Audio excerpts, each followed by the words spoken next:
السلام عليكم ورحمة الله وبركاته. إن الحمد لله نحمده ونستعينه ونستغفره ونعوذ بالله من شرور أنفسنا ومن سيئات أعمالنا. من يهده الله فلا مضل له ومن يضلل فلا هادي له. وأشهد أن لا إله إلا الله وحده لا شريك له وأشهد أن محمدا عبده ورسوله صلى الله تعالى عليه وعلى آله وصحبه وسلم تسليما كثيرا. أما بعد، فقد قال الإمام البخاري رحمه الله تعالى قال ابن شهاب وأخبرني عبد الرحمن بن مالك المدلجي وهو ابن أخي سراق بن مالك بن جوشم أن أباه أخبره أنه سمع سراقة بن جوشم يقول جاءنا رسول كفار قريش يجعلون في رسول الله صلى الله عليه وسلم وأبي بكر دية كل واحد منهما من قتله أو أسره. فبينما أنا جالس في مجلس من مجالس قوم بني مدلج أقبل رجل منهم حتى قام علينا ونحن جلوس فقال يا سراقة إني قد رأيت آنفا أسودا بالساحل أراها محمدا صلى الله عليه وسلم وأصحابه به. قال سراقة فعرفت أنهم هم فقلت إنهم ليسوا بهم ولكنك رأيت فلانا وفلانا. الحديث।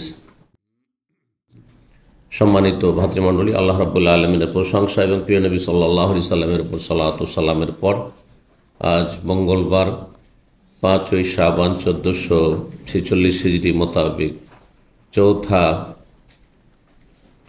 ফেব্রুয়ারি 2025 আমাদের ধারাবাহিক আলোচনা আনসারীদের ফাজাইল বা মর্যাদা সম্পর্কে ও হাদিস পর্ব নম্বর 17 অধ্যায় চলে আসছে নবী সাল্লাল্লাহু আলাইহি ওয়াসাল্লাম এবং সাহাবায়ে কেরামদের মদিনার হিজরত। 3906 নম্বর হাদিস আজকে আমাদের সামনে রয়েছে, যাতে হিজরতের বাকি অংশটুকু গতকালকে যা আলোচনা হয়েছে যতদূর পর্যন্ত যেখানে গিয়ে থেমেছিলাম ওইটি একটি হাদিস এক সনদে বর্ণনা করেছেন ইমাম বুখারী রাহিমাহুল্লাহ, আর একটি সনদের সূত্রে বর্ণনা করেছেন বাকি অংশটুকু শেষ পর্যন্ত রাসূলুল্লাহ সাল্লাল্লাহু আলাইহি ওয়াসাল্লামের মদিনা মুনাওয়ারা পৌঁছা পর্যন্ত। তো আজকে একটি হাদিসে হয়তো সময় প্রায় শেষ হয়ে যাবে, আর যদি আরও কিছু সময় থাকে তো বাকি হাদিসগুলো আরও হিজরত সম্পর্কে রয়েছে ছোট ছোট, সেগুলি আমরা ইনশাআল্লাহ তাআলা ব্যাখ্যা বিশ্লেষণ করার চেষ্টা করব। আল্লাহ রাব্বুল আলামিন যেন তৌফিক দান করেন, কবুল করেন। তো আমরা যেখানে থেমেছিলাম যে রাসূলুল্লাহ সাল্লাল্লাহু আলাইহি ওয়াসাল্লাম আবু বকর সিদ্দিক রাদিয়াল্লাহু তাআলা আনহু কত দূর পৌঁছিলেন হিজরতের সফরে, কোনখানে গিয়ে থেমেছিলাম কালকে কারো মনে আছে? সর পাহাড়ের গুহায় 3 দিন অবস্থান করলেন এবং সেখান থেকে তৃতীয় দিন সকাল মানে 3 রাত কাটানোর পরের দিন যে সকাল, সেই সকালে নিয়ে আসতে বলেছিলেন বাহনগুলি, যাকে দায়িত্ব দেওয়া হয়েছিল সে 2টি বাহন ওঠে নিয়ে আসলো। আর সফর সঙ্গী হিসাবে নবী সাল্লাল্লাহু আলাইহি ওয়াসাল্লাম, আবু বকর 2 জন সফর সঙ্গী মূল, আর আমির বিন ফুহাইরা আবু বকর সিদ্দিক রাদিয়াল্লাহু তাআলা আনহুর স্বাধীনকৃত গোলাম দাস ছিল, আর একজন ছিল পথ প্রদর্শক বা পথ নির্দেশক, যে রাস্তা দেখানেওয়ালা ছিল। সে কাফের ছিল কিন্তু সে বিশ্বস্ত ব্যক্তি ছিল, যাকে ভাড়া করেছিলেন বা মজদুর হিসাবে নিয়েছিলেন রাসূলুল্লাহ সাল্লাল্লাহু আলাইহি ওয়াসাল্লাম এবং আবু বকর সিদ্দিক রাদিয়াল্লাহু তাআলা। আর তারপরে যেটি সাধারণ রাস্তা সবার জানা, মক্কা থেকে মদিনা যাওয়ার সেই পথটি পরিত্যাগ করে উপকূলীয় রাস্তা দিয়ে রওনা দিয়েছিলেন এই হিজরতের সফরে। তো হিজরতের রাস্তা যেটি সাধারণ রাস্তা ছিল সেই যুগের, উটের পিঠে, সেই রাস্তা ছাড়া ভিন্ন রাস্তা ছিল। তাহলে এখন সফর শুরু হয়ে গেছে রাসূলুল্লাহ সাল্লাল্লাহু আলাইহি ওয়াসাল্লামের কোথা থেকে? সর পাহাড়ের গুহা থেকে। এখানে পৌঁছে ইমাম ইবনে শাহাব জোহরি, আগের হাদিস ইমাম ইবনে শাহাব জোহরি রয়েছেন। ইমাম বুখারী রাহিমাহুল্লাহ ওস্তাদ হচ্ছেন ইয়াহইয়া ইবনে বুকাইর ইমাম, তার ওস্তাদ হচ্ছেন লাইস ইবনে সাদ, আর তার ওস্তাদ উকাইল, এবং তার ওস্তাদ ইবনে শাহাব জোহরি, মুহাম্মদ ইবনে শাহাব আজ-জোহরি প্রখ্যাত তাবেঈ, এবং তার ওস্তাদ হচ্ছেন উরওয়া ইবনে জুবাইর সাহাবীর ছেলে এবং মা আয়েশা রাদিয়াল্লাহু তাআলা আনহার বোনের ছেলে। তিনি মা আয়েশা রাদিয়াল্লাহু তাআলা আনহা থেকে বর্ণনা করেছেন। তো আগের সূত্রেই ইমাম ইবনে শিহাব জোহরি বলছেন, মানে জোহরিকে তো পাননি ইমাম বুখারী রাহিমাহুল্লাহ, তার আগে যে সনদগত সনদ, সেই সনদের সূত্রে ইবনে বুকার, তার ওস্তাদ লাইস, তার ওস্তাদ ওকাইল, তার ওস্তাদ হচ্ছেন ইবনে শিহাব জোহরি। তিনি বর্ণনা করেছেন যে আমাকে জানিয়েছেন আব্দুর রহমান বিন মালিক আল মুদলিজি। আর ওখানে ইবনে শিহাব জোহরি আগেরটি বর্ণনা করেছিলেন, সেখানে উরওয়া ইবনে জুবাইর থেকে, তিনি মা আয়েশা থেকে। তো মা আয়েশা রাদিয়াল্লাহু তাআলা আনহা থেকে যতটুকু বর্ণনা করেছেন সেটা হচ্ছে সওর পাহাড়ের গুহা পর্যন্ত, আর সেখান থেকে রওয়ানা দিলেন। কিন্তু বাকি অংশটুকু বর্ণনা করছেন আব্দুর রহমান বিন মালিক আল মুদলিজি। তিনি হচ্ছেন ওয়াহি ইবনু আখি সোরাকা বিন মালিক বিন জৌসুম। তিনি সোরাকা বিন জৌসুম, এটাই বেশি সহি, তাহলে ভাতিজা হবে, কারণ এখানে বলছেন যে সে হচ্ছে ভাতিজা। ইবনু আখি সোরাকা, সোরাকার ভাইয়ের ছেলে, সোরাকার ভ্রাতুষ্পুত্র, ভাইয়ের ছেলে মানে হচ্ছে ভাতিজা, তাই না? ভাতিজা। তো যদি ভাইয়ের ছেলে হয় সোরাকার আব্দুর রহমান, তখন আব্দুর রহমান বিন কি জৌসুম বা আব্দুর রহমান বিন মালিক, আর এখানে সোরাকা বিন জৌসুম, তাই সোরাকার ভাতিজা, সোরাকার ভাতিজা, সোরাকার ভাতিজা আব্দুর রহমান বিন মালিক বিন জৌসুম। তাহলে আব্দুর রহমানের দাদা হচ্ছে জৌসুম, আর সোরাকার বাবা হচ্ছে জৌসুম, তাহলে না ভাতিজা হবে? জি, ভাতিজা। তো এইভাবে বর্ণনা এসেছে কিছু বর্ণনায়, কিন্তু এখানকার বর্ণনা এসছে সোরাকা বিন মালিক বিন জৌসুম, তাহলে ভাতিজা হয় না, চাচা তো ভাই হয়, চাচা ভাতিজার সম্পর্ক। আর যদি চাচা আর স্তরটা আর একটা নেমে যায় তাহলে চাচা তো ভাই হয়ে যায়, ঠিক না? তাহলে চাচা তো ভাই।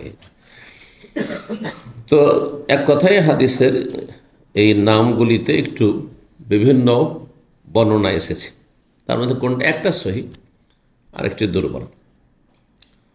যাই হোক, ভাতিজা হোক অথবা চাচাতো ভাই হোক, হয় ভাতিজা হবে আর না হয় চাচাতো ভাই হবে। বর্ণনাকারী আব্দুর রহমান বিন মালিক সোরাকার।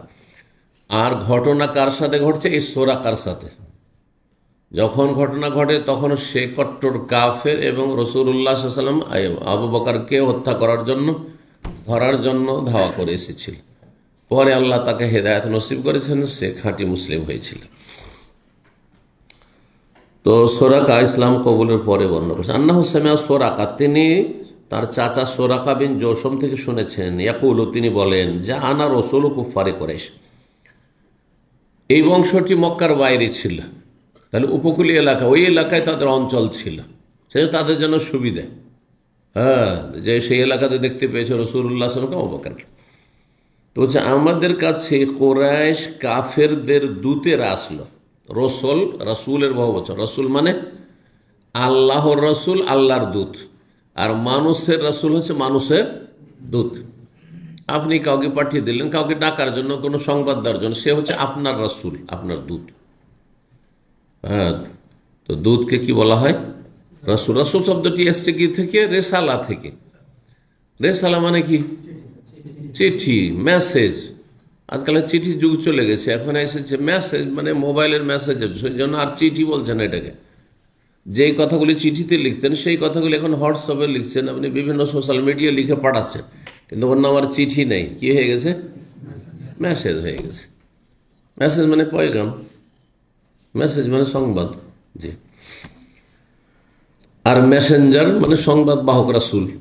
রেসালা থেকে রাসূল, বুঝা গেছে না? শরীয়তের রাসূল, তিনি নবী রাসূল। আর দুনিয়ার রাসূল মানে দুনিয়ার যে কোনো দূত, যে একজনের খবর আরেকজনের কাছে পৌঁছাচ্ছে, যার মাধ্যমে খবর পৌঁছানো হচ্ছে। রাষ্ট্রদূত বলছেন। রাষ্ট্রদূত যদিও তার ভাষা আজকাল সফির বলা হচ্ছে, কারণ সে সফির হয়ে এসছে, মানে ও এক দেশ থেকে আরেক দেশে সফরকে এসছে সংবাদ বহন করার জন্য। হ্যাঁ, দেশের যে পররাষ্ট্র দপ্তরের। তো তাকে রাসূল বলা যেতে পারে এই ভাষাগুলির ক্ষেত্রে, দূত সে।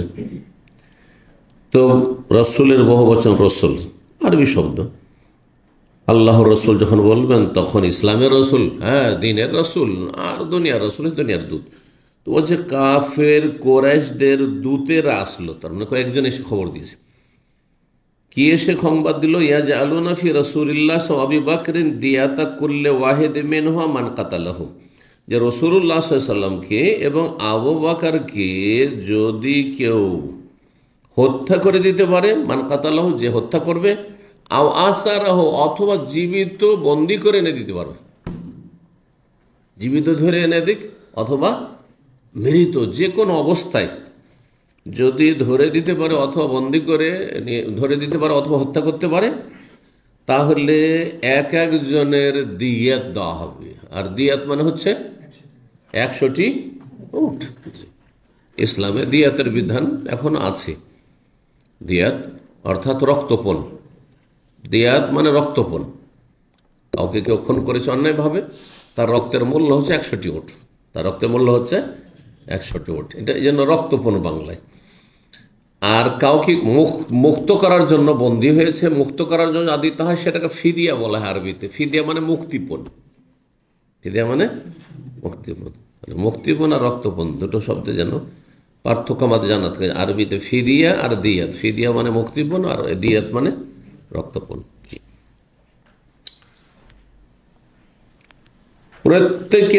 তাদের প্রত্যেকের যেন দিয়াত দেওয়া হবে, মান কাতালাহু, ওই ব্যক্তিকে যে হত্যা করতে পারবে, আও আসারাহু, অথবা বন্দী করতে পারবে, ধরে নিয়ে দিতে পারবে। এই খবর আমাদের কাছে অলরেডি চলে এসছে। আমরা মক্কার বাইরে বসবাস করি। ভাবাইনা আনা জালেস, একদিন আমি ওই সময়টাই তাজা সময় ঘটনা বলছে, এক সময় আমি বসে আছি আমার যে বানু মুদলেজ বংশ, এই মুদলেজ বংশের এক মজলিসে আড্ডা দিচ্ছি, বৈঠক।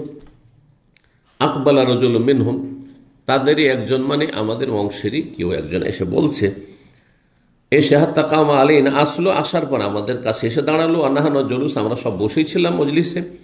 ফাকাল এসো ইয়া সোরাকা। সোরাকা কেন বললো? কারণ সোরাকা সেই যুগের খুব পারদর্শী অশ্বরোহী ছিল, মানে ঘোড় যোদ্ধা। ঘোড়ার পিঠে চড়ে যুদ্ধ করার তার কি ছিল, তাতে সে পারদর্শী ছিল, তাতে তার অভিজ্ঞতা ছিল, ট্রেনিং ছিল। সবাই সব কাজ করতে পারে না, কারোর জন্য কোনো কাজ সহজ না, আরেকজনের জন্য ওই কাজটি অনেক মুশকিল।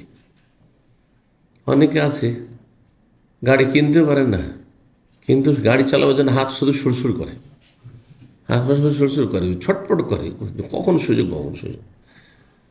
আর আমি এমন লোকে চিনি যে ক্লিনার ছিল আমাদের ইসলাম সেন্টারে, বললাম যে কত ক্লিনার এখানে আসলো, ড্রাইভার হয় 700-600 টাকা বেতন থেকে 2500 চলে গেল, ওভারটাইম এই সেই করে, আর কত কে টেকনিশিয়ান হয়ে গেল, আর তুমি ওইটাই দিয়ে গেলে কেন? 20 বছর 25 বছর হয়ে যাচ্ছে। তো বলছে আমার হিম্মত নেই যে আমি গাড়ি চালাবো। তাহলে বোঝা গেল যে ড্রাইভ করার জন্য কি লাগবে? হিম্মত লাগবে, সাহস লাগবে। প্রথমত যখন গাড়ি শিখেছিলাম, নিরুপায় চালাতে হবে, কারণ ছেলে মেয়েদের পড়াইতে হবে, মাদ্রাসা দিয়ে আসতে হবে, নিয়ে আসতে হবে, সবাই ছোট। 2000 সাল। তো যখন কন্টিনিউ চালাইতাম তখন একটু হিম্মত হয়ে যেত। 1-2 দিন যদি মাঝখানে স্টপ করে দিয়েছি, মাঝখানে 2 দিন ছুটি, বৃহস্পতি শুক্রবার ছুটি স্টপ করে দিয়েছি, তারপরে যখন শনিবার ক্লাস শুরু হয় তখন এত মনটা দুর্বল হয়ে যেত, আল্লাহ না চালাইতে হইতোই ভালো, কোনো বিকল্প যদি পেতাম তো আর চালাইতাম না। এখন আর ওইটা ফিল হয় না, কিন্তু দীর্ঘদিন 1 বছর 2 বছর এরকমই চলেছে, না চালাইলে ভালো, না চালাইলে ভালো, যত এড়িয়ে যেতে পারি চালাইতে হবে না। তো হিম্মত লাগে সব কাজে, আর সবাইকে সব কাজের জন্য আল্লাহ পয়দা হয়নি। কাউকে স্মৃতি শক্তি দিয়েছেন, কাউকে স্মৃতি শক্তিতে একেবারে সড়া করেছেন, কিন্তু তার হাতের শক্তি,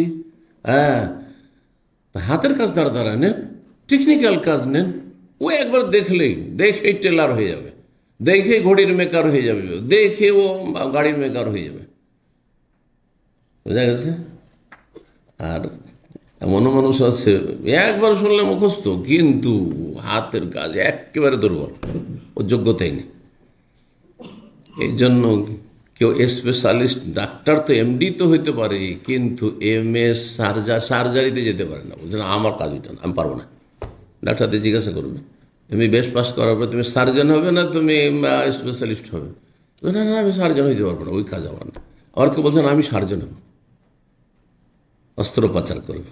জি, সবার জন্য সব কাজ না।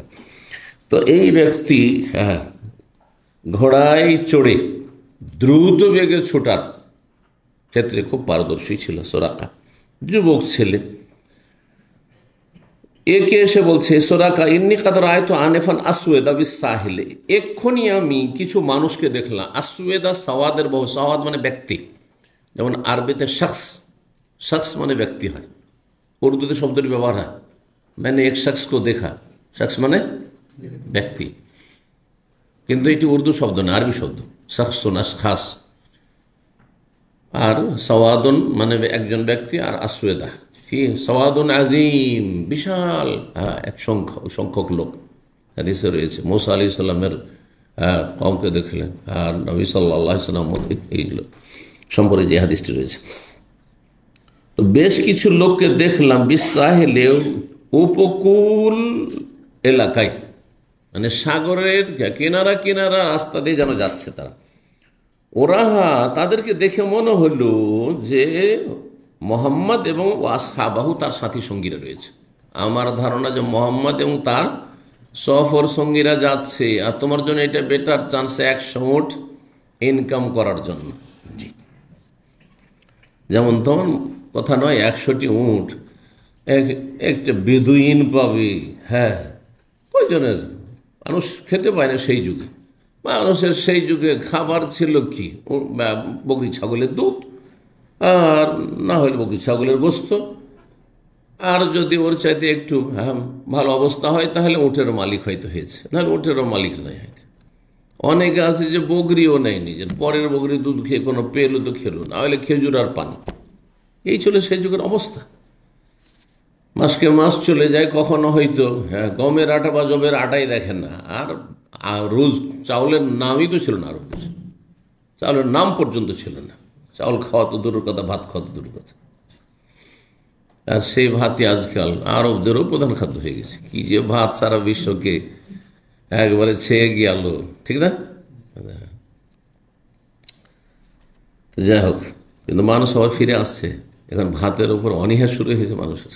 জি, তো যাই হোক, ভালো মন্দ সব কিছুতে আছে, সব কিছু যদি সীমিত পরিমাণে হয় সবই ভালো, যেগুলো তৈবা সব ভালো। জি, তো বলছেন যে বেশ কিছু লোককে দেখলাম উপকূলীয় এলাকায়, আর আমি মনে করছি যে তারা হচ্ছে মোহাম্মদ এবং তার সাথী সঙ্গীরা। সোরাকা বলল যে ফারাফ তো আন্নাহুম হুম, আমিও একটু খেয়াল করে দেখলাম, আর তার ধারণা হইল যে না, তারাই হবে। কিন্তু কারণ ওই এলাকা দিয়ে যাবে কেন? ওই এলাকাতে মানুষ চলে না সাধারণত, ওই এলাকাতে কোথায় যাবে?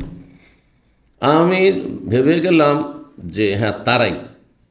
ফাকুলতুল্লাহ, কিন্তু যে সংবাদ দিতে আসলো তাকে বোকা বানাবার জন্য, কানাকাহাই করে দেখানোর জন্য, যাতে আমার পিছনে আরও লোক না ছুটে দিয়ে হয়তো আমি পাত্তা পেলাম না, আরেকজন গিয়ে ধরে ফেললো, 100 ওট সে নিয়ে গেল, এমনটা যেন নয়, আমি যেন একাই পাই।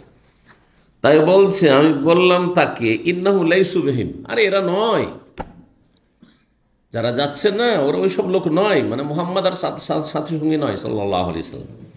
ওয়ালাকিন্নাকা রাআইতা ফুলান ও ফুলান, তবে তুমিও হয়তো অমুক অমুক লোককে দেখেছো। এমনি কারণ নাম গনিয়ে দিল, অমুক অমুক লোককে হয়তো দেখেছো। ইনতালাকু বিআয়ুনিনা, যারা কিছুক্ষণ আগে আমাদের চোখের সামনে দিয়ে গিয়েছে, ইনতালাকু বিআয়ুনিনা ইয়াবতাগুনা দাল্লাত, তাদের কোনো উট হারিয়ে গেছে সেটাও তো তলাশ করছে। এরকে বলে কানাকাহাই করতে, তাই না? আরে অন্য লোক আছে। ছোটকালে লুকোচুরি খেলেছেন, তাহলে জানেন তাতে। হ্যাঁ, নিজের পক্ষের লোক হইলে না, একদিকে নাম দেখে চলে এসছি। জি, তাদের কোনো হারিয়ে যাওয়া বস্তু, হ্যাঁ, বা হারিয়ে আল্লাহ বলে সাধারণত হারিয়ে যাওয়া পশু, উঠ হারিয়ে গেছে, কিছু হারিয়ে গেছে, তলাশ করছে। সুম্মাল্লাহ বেশ তো ফিল মাজলিস, তখনই যদি উঠে যায় তো মানুষরা বুঝে নেবে যে উঠে গেল। আবার কেন? তো বলছে কিছুক্ষণ বসলাম, আমি কিছুক্ষণ বসে গেলাম।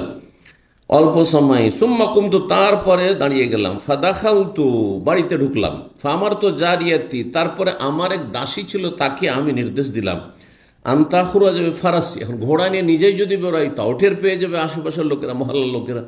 তো বলছে যে আমি আমার দাসীকে বললাম যে তুমি আমার ঘোড়াটা নিয়ে বেরো বাড়ির পিছন দিক থেকে, বাড়ির বাইরের দিক থেকে নয়। জি, ওয়াহিয়ামি ওয়ারায়ে আকামাতিন, এই যে বাড়ির পিছনে একটি টিলা আছে উঁচা পাহাড়ের মতো, সেই উঁচা টিলার পেছন দিকে চলে যাও তুমি, ফাতাহ বেসোহা আলাইয়া, আর সেটিকে আমার জন্য সেখানে থামিয়ে রাখো, ঘোড়াটিকে ওইদিকে বাড়ির পিছনে নিয়ে গিয়ে থামিয়ে রাখো, ধরে রাখো। ওয়াখাজ তো রমহি, আর আমি আমার হাতে নিজের বর্ষা নিলাম, বর্ষা, বল্লম বর্ষা, এগুলো বুঝেন তো, লাঠি, হ্যাঁ থাকে, আর সেই লাঠির অগ্রভাগে ধারালো কি থাকে, একটি লোহা থাকে, ধারালো লোহা। এই বর্ষা নিলাম, ফাখারাজ তো বেহিমেনে জাহারিল বাইত, আর সেটা নিয়ে আমি বাড়ির পিছন দিক দিয়ে বেরিয়ে গেলাম, আমিও বেরোলাম বাড়ির পিছন দিক থেকে। ফাখাতাত তো বেজুজ্জেহিল আরদাহ, আর যেহেতু লাঠি, যদি লাঠিটাকে দাঁড় করে রাখি তো দূর থেকে হয়তো দেখতে পাবে যে লাঠি হাতে নিয়ে কেন আছে, যাতে টের না পায় মানুষ। তখন আমি কি করলাম, সেই লাঠিটিকে আমি খাড়া করে রাখলাম না, আমি একটু ফেলে হাতে বাঁকা করে রাখলাম। ফাখাতাত্তবে জুজ্জি, জুজ্জুন বলা হয় বর্ষার লোহার অংশটুকুকে, ধারালো অংশটুকু। তো বলছে এই বর্ষার ধারালো অংশটুকুকে আমি কি করলাম, ধারালো অংশ দিয়ে জমিনে বা মাটিতে, আরদ, জমিনে বলা হয় আর মাটি বলা হয় আরদকে, মাটিতে আমি কি করতে, রেখাপাত করতে করতে চললাম। কখন রেখাপাত হবে, আপনি বাঁকা করে লোহার অংশটা মাটিতে ফেলে দিয়েছেন, আর আপনি এভাবে টেনে হেঁচড়ে নিয়ে যাচ্ছেন, টেনে হেঁচড়ে নিয়ে যাচ্ছেন। খাত মানে হচ্ছে রেখা, খাত মানে হচ্ছে লেখা, এই জন্য শ্রুতিকে, লিখনিকে খাত বলা আরবিতে। ওয়াখাফাল তো আলিয়াহু, এই বর্ষার ওপরের অংশটুকু, যে উঁচা অংশটুকু, সেটিকে আমি ঝুঁকিয়ে রাখলাম, সোজা করে রাখলাম না। হাতে হাতে তো ফারাসি, আর এইভাবে আমি বড়ই গোপনীয়তার সাথে কি করলাম, আমার ঘোড়ার কাছে আসলাম। ফারাকাবতুহা, ঘোড়ার পিঠে চড়ে গেলাম। ফারাফাতুহা, তারপর সেটাকে দৌড়ালাম, এটাকে দৌড়া, ফায়ার মানে ওপরে উঠানো, মানে দৌড়ালাম। তোকাররেবু বি, যাতে করে আমাকে দ্রুত বেগে সে তাদের কাছে পৌঁছে দেয়, মানে মুহাম্মদ সাল্লাল্লাহু আলাইহি ওয়াসাল্লাম এবং আবু বকরের কাছে তাদেরকে ধরবো, হাত্তা দানত, মানে এমন কি তাদের কাছে পৌঁছেও গেলাম, কারণ নবী সাল্লাল্লাহু আলাইহি ওয়াসাল্লাম আবু বকর যাচ্ছেন ওটের পিঠে, আর দ্রুত বেগে ঘোড়ার পিঠে ছুটেছে। ফাসারাত বি ফারাসি, কিন্তু আমার ঘোড়াটি হোঁচট খেয়ে পড়ে গেল, হোঁচট খেয়ে পড়ে গেল। ফাখারার তো আনহা, আমি ঘোড়ার পিঠ থেকে আমি হোঁচট খেয়ে পড়ে গেলাম। ঘোড়া যখন হোঁচট খেলো তখন আমি পড়ে গেলাম। ফাকুমতু, আবার দাঁড়াইলাম, লোভ সামলাতে পারেন না, একবার হোঁচট খেলো আবার দাঁড়াইলাম। ফা আহওয়াই তো ইয়াদি এলা কেনানাতি, তারপরে আমার হাতটা বাড়ালাম আমার তীরের ব্যাগের দিকে। কেনানা, আরবরা তীর নিয়ে চলাফেরা করতো, আর তীর তো আর একটা থাকে না, অনেকগুলি তীর থাকে, মানে একটা দুটো তীর রাখলে শেষ হয়ে গেলে ছেড়ে দিই, তারপরে তো এই জন্য তীর, বেশ কিছু তীর রাখতো। তো তীরের একটা ব্যাগ থাকতো, থলে থাকতো, সেই থলের উদ্দেশ্য করলাম, আর থলে থেকে একটা তীর বের করলাম। তো তীর, এক তীর তো হচ্ছে যে ব্যবহার করার জন্য, হ্যাঁ, কোনো জায়গায় শত্রু সম্মুখীন হলে ব্যবহার করার, আর এক তীর হচ্ছে ভাগ্য নির্ণয়ের জন্য। এই তীর ছিল ভাগ্য নির্ণয়ের তীর, ভাগ্য নির্ণয়ের তীর। ভাগ্য নির্ণয়ের তীর ব্যবহার করা মানে ভাগ্য ভালো না মন্দ, এইটা পরম্পরা চলে আসছিল, এটা একটা শিরকি কাজ চলে আসছিল, যেটাকে আল্লাহ রাব্বুল আলামিন কোরআনে কারীমে হারাম বলে, যেসব হারাম তার অন্তর্ভুক্ত করেছেন, যে ইয়া আইয়ুহাল্লাযীনা আমানু ইন্নামাল খামরু ওয়াল মাইসিরু ওয়াল আনসাবু ওয়াল আজলামু রিজসুম মিন আমালিশ শাইতান। হে ইমানদারগণ, ইন্নামাল খামরু, নিশ্চয়ই মদ, ওয়াল মাইসির, জুয়া, মাইসির আর কিমার, এই দুটো শব্দ আরবি, জুয়ার, এই জুয়া, আর কি, হ্যাঁ, ওয়াল আনসাব, আর মূর্তি পূজা। দেখেন মূর্তি পূজার সাথে নাসাব এর বহু বচন আনসাব মানে মূর্তি পূজা, ওসান। মূর্তি পূজা কোনো স্থাপনার পূজা, হ্যাঁ কোনো জায়গার পূজা, আল্লাহ ছাড়া অন্যের পূজা হচ্ছে আনসাব। তাহলে শিরকের সাথে সমতুল্য করে আল্লাহ বর্ণনা করেছেন কাকে? মদকে, জুয়াকে, আর কি ওয়াল আজলাম, এবং তীর দ্বারা ভাগ্য নির্ণয় করা। রিজসুন, এগুলি অপবিত্র নাপাকি কাজ। হ্যাঁ এগুলি হচ্ছে নাপাক মানে হারাম। রিজসুন মানে হারামুন, হারাম। নাপাক মানে হচ্ছে হারাম। মিন আমালি শয়তান, আর এগুলি কার কাজ? শয়তান কাজ, মুসলিমের কাজ নয়। ফাজতানিবুহু, সুতরাং এগুলো থেকে বেঁচে থাকো, ভাগ্য নির্ণয় করা থেকে বেঁচে থাকো। বিদেশে আসছেন আর দেখছেন যে গণক জ্যোতিষী বসে আছে, আর হাতের রেখে দেখে দেখে দেখে দেখে বলছে কার কি ভাগ্য। আপনিও একটু তামাশা দেখার জন্য বলে দেখো তো আমার ভাগ্যটা, আমি একটা ভিসা লাগিয়ে এলাম, ভিসার জন্য ছুটাছুটি করছি ঢাকাতে, এই মেডিকেল করে এলাম, দেখো তো আমার ভাগ্যটা কেমন। তোমার এই সফরটা ব্যর্থ হবে, ভাগ্য ভালো তোমার। ছোটকালে এরকম গণক, হ্যাঁ কাফের গুলো, মোরতাদ গুলো আসতো মুসলিম সমাজে, গ্রামে গ্রামে, আর কালেকশন করে নিয়ে যেত, আর সবার ভাগ্যের কথা বলতো। তোমার হাতে দুটো রেখা এখানে দেখাচ্ছে, তোমার দুটো বিয়ে হবে, সেটা খেলে দুটো বিয়ে হবে। জি, শয়তান সবগুলো মিনামলি শয়তান, এগুলো শয়তানের কাছে। আল্লাহ তুফলিহুন, এসব হারাম থেকে বেঁচে থাকো, তাহলে তোমরা সফল হবে, না ব্যর্থ, সফল হবে না, দুনিয়া আখিরাতে সফল হবে না, সুতরাং জান্নাত থেকে বঞ্চিত হবে। তো যাই হোক, তা এটা ছিল। আর ওরা করতো কি কোনো জায়গায় সফরে যাবে, তাহলে তীর বের করতো থলের ভিতর থেকে ভাগ্য নির্ণয় করার জন্য। এক তীরে লেখা থাকতো এ ফাল করো, আর এক তীরে লেখা থাকতো লা তাফাল করিও না। হ্যাঁ, আর এক তীরে লেখা থাকতো তোমার ইচ্ছা, লা হারাজ, আপত্তি নেই, করলে করতে পারে। হ্যাঁ, যদি ফাল আসলো তাহলে তো বলে না ভাগ্য ভালো, আর যদি লা তাফাল যেত না। তো এই কাজ করলো, বলছে যে আমি আমার তীরদানি, যেটা হ্যাঁ তীরদানি, যে আমরা আপনার ওই যে ব্যবহার করেন কি সুরমা, সুরমা, সুরমা যেটাতে থাকে, আর সুরমাদানি বলেন না, তো এরকম তীরদানি, তীরের ব্যাগ আর কেনা না, সেটার দিকে হাত বাড়াইলাম। ফাস্তাখরাজতু মিনহাল আজলাম, এই যে আজলাম কোরআনে এসেছে আজলাম শব্দটি, আল আজলাম রিজসুম মিন আমালি শয়তান, সেই তীর বের করলাম একটি। ফাস্তাকসামতু বিহা, সেটা দিয়ে আমার কিসমত, এই যে কিসমত মানে কি ভাগ্য বলেন না, কিসমত খারাপ, এই যে এখান থেকে এসছে। ওয়ান তাস্তাকসিমু বিল আজলাম, আর এক আয়াতে রয়েছে আল্লাহ হারাম করেছেন যে তোমরা তীর দিয়ে ভাগ্য নির্ণয় করবে, ভালো না মন্দ।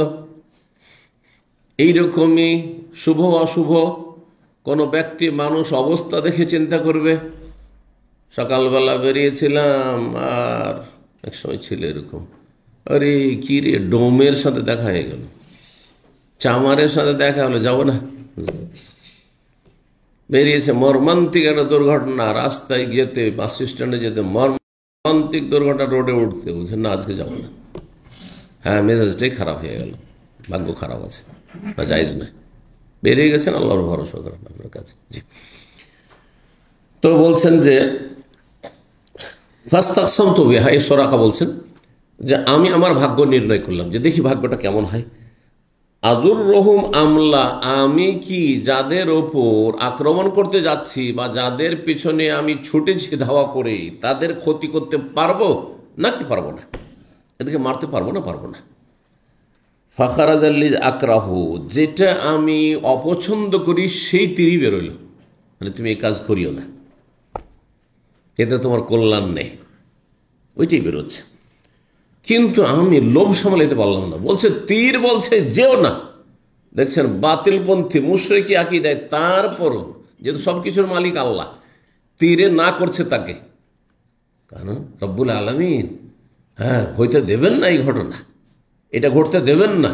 যদি এতে ক্ষান্ত হয়ে যায় এ মুশরিক, কারণ এই তীরে বিশ্বাসী, ভাগ্য নির্ণয় বিষয় এটা বিশ্বাস করে যদি ক্ষান্ত হয়ে যায়, তো নবীর হেফাজত হয়ে গেল, হ্যাঁ অবকারের হেফাজত হয়ে গেল।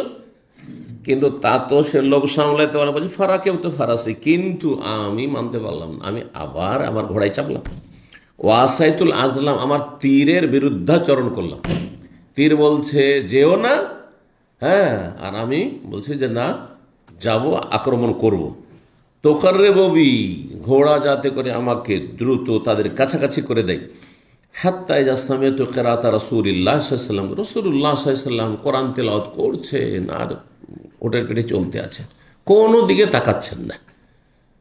এত কাছাকাছি হয়ে গেলাম যে রাসূলুল্লাহ সাল্লাল্লাহু আলাইহি ওয়াসাল্লামের কোরআনের তেলাওয়াত আমি শুনতে পাচ্ছি। ওয়া লা ইয়ালতাফিতু, নবী এদিক সেদিক কোনো ভ্রুক্ষেপ করছেন না, কোনো দিকে তাকাচ্ছেন না। কোথায় কি হচ্ছে না হচ্ছে, কোথায় দুশমন আসছে, কত বড় একটা জীবনের ভয়, তাই না? জানছেন তারা যে 100 ওটার পুরস্কার ছাড়া হয়েছে, সব খবর তো তাদের কাছে আসতো। সে শহর পাহাড়ের গুহাতে খবর আবু বকরের ছেলে পৌঁছাতো, সারাদিনে যত ষড়যন্ত্র হয়তো সব খবর সন্ধ্যাবেলা এসে পৌঁছে দিত, কিন্তু কোনো পরোয়া করছেন না। আবু বকর ইউকসার ইলতিফাত, কিন্তু আবু বকর রাদিয়াল্লাহু তাআলা খুব বেশি এদিক সেদিক তাকাচ্ছেন। এই জন্য নয় যে তার জীবনের অনেক মূল্য, এই জন্য জীবন রক্ষার জন্য বা জীবনের ভয়ে বা রাসূলুল্লাহ সাল্লাল্লাহু আলাইহি ওয়াসাল্লাম কি হবে সবসময় চিন্তা, রাসূলুল্লাহ সাল্লাল্লাহু আলাইহি ওয়াসাল্লামের ওপর যেন কোনো রকমের আক্রমণ না হয়ে যায়, তার যেন ক্ষতি না হয়, খুব বেশি এদিক সেদিক তাকাচ্ছেন।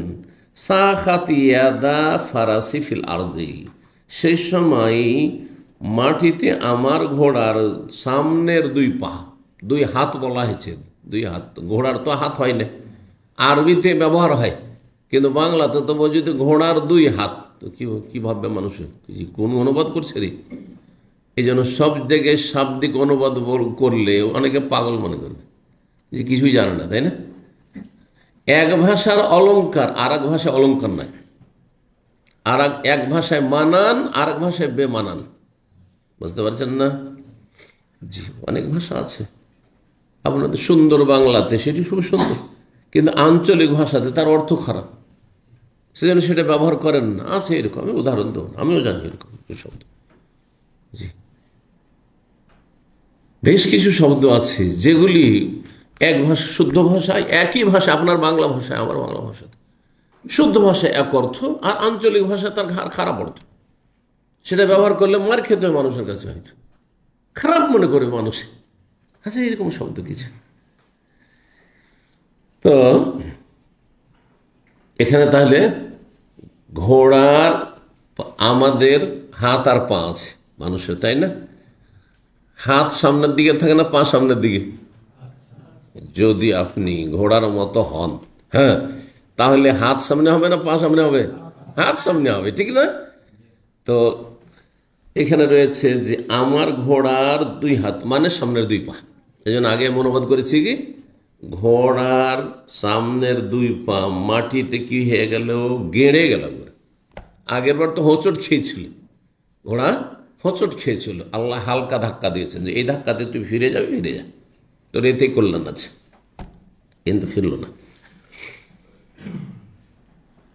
বলছে যে একবারে ধসে গেল, গেড়ে গেল, কতটা হাতটা বা লাগাতা রুখ বাতায় নেই, একবার হাঁটু পর্যন্ত, হাঁটু সামনের পরে হাঁটু পর্যন্ত সামনের দুই পা পুঁতে গেছে মাটিতে। ফাখারার তো আনহা, আমি তো আছাড় খেয়ে পড়ে গেলাম, সরাখা বলছেন। সুম্মা জাজার তোহা, তারপরে তাকে ধমক দিলাম, ঘোড়াকে ধমক দিলাম। যারা আপনার গরু ছাগল আর ওই উটের সাথে থাকে তারাই সব জানে যে কেমন করে কোন পশুকে ধমকাইতে হয়, চমকাইতে হয়, তাই না? জি, তো বলছি যে ধমক দিলাম। ফানাহাল তো, আর তারপরে আবার আমি দাঁড় হইলাম।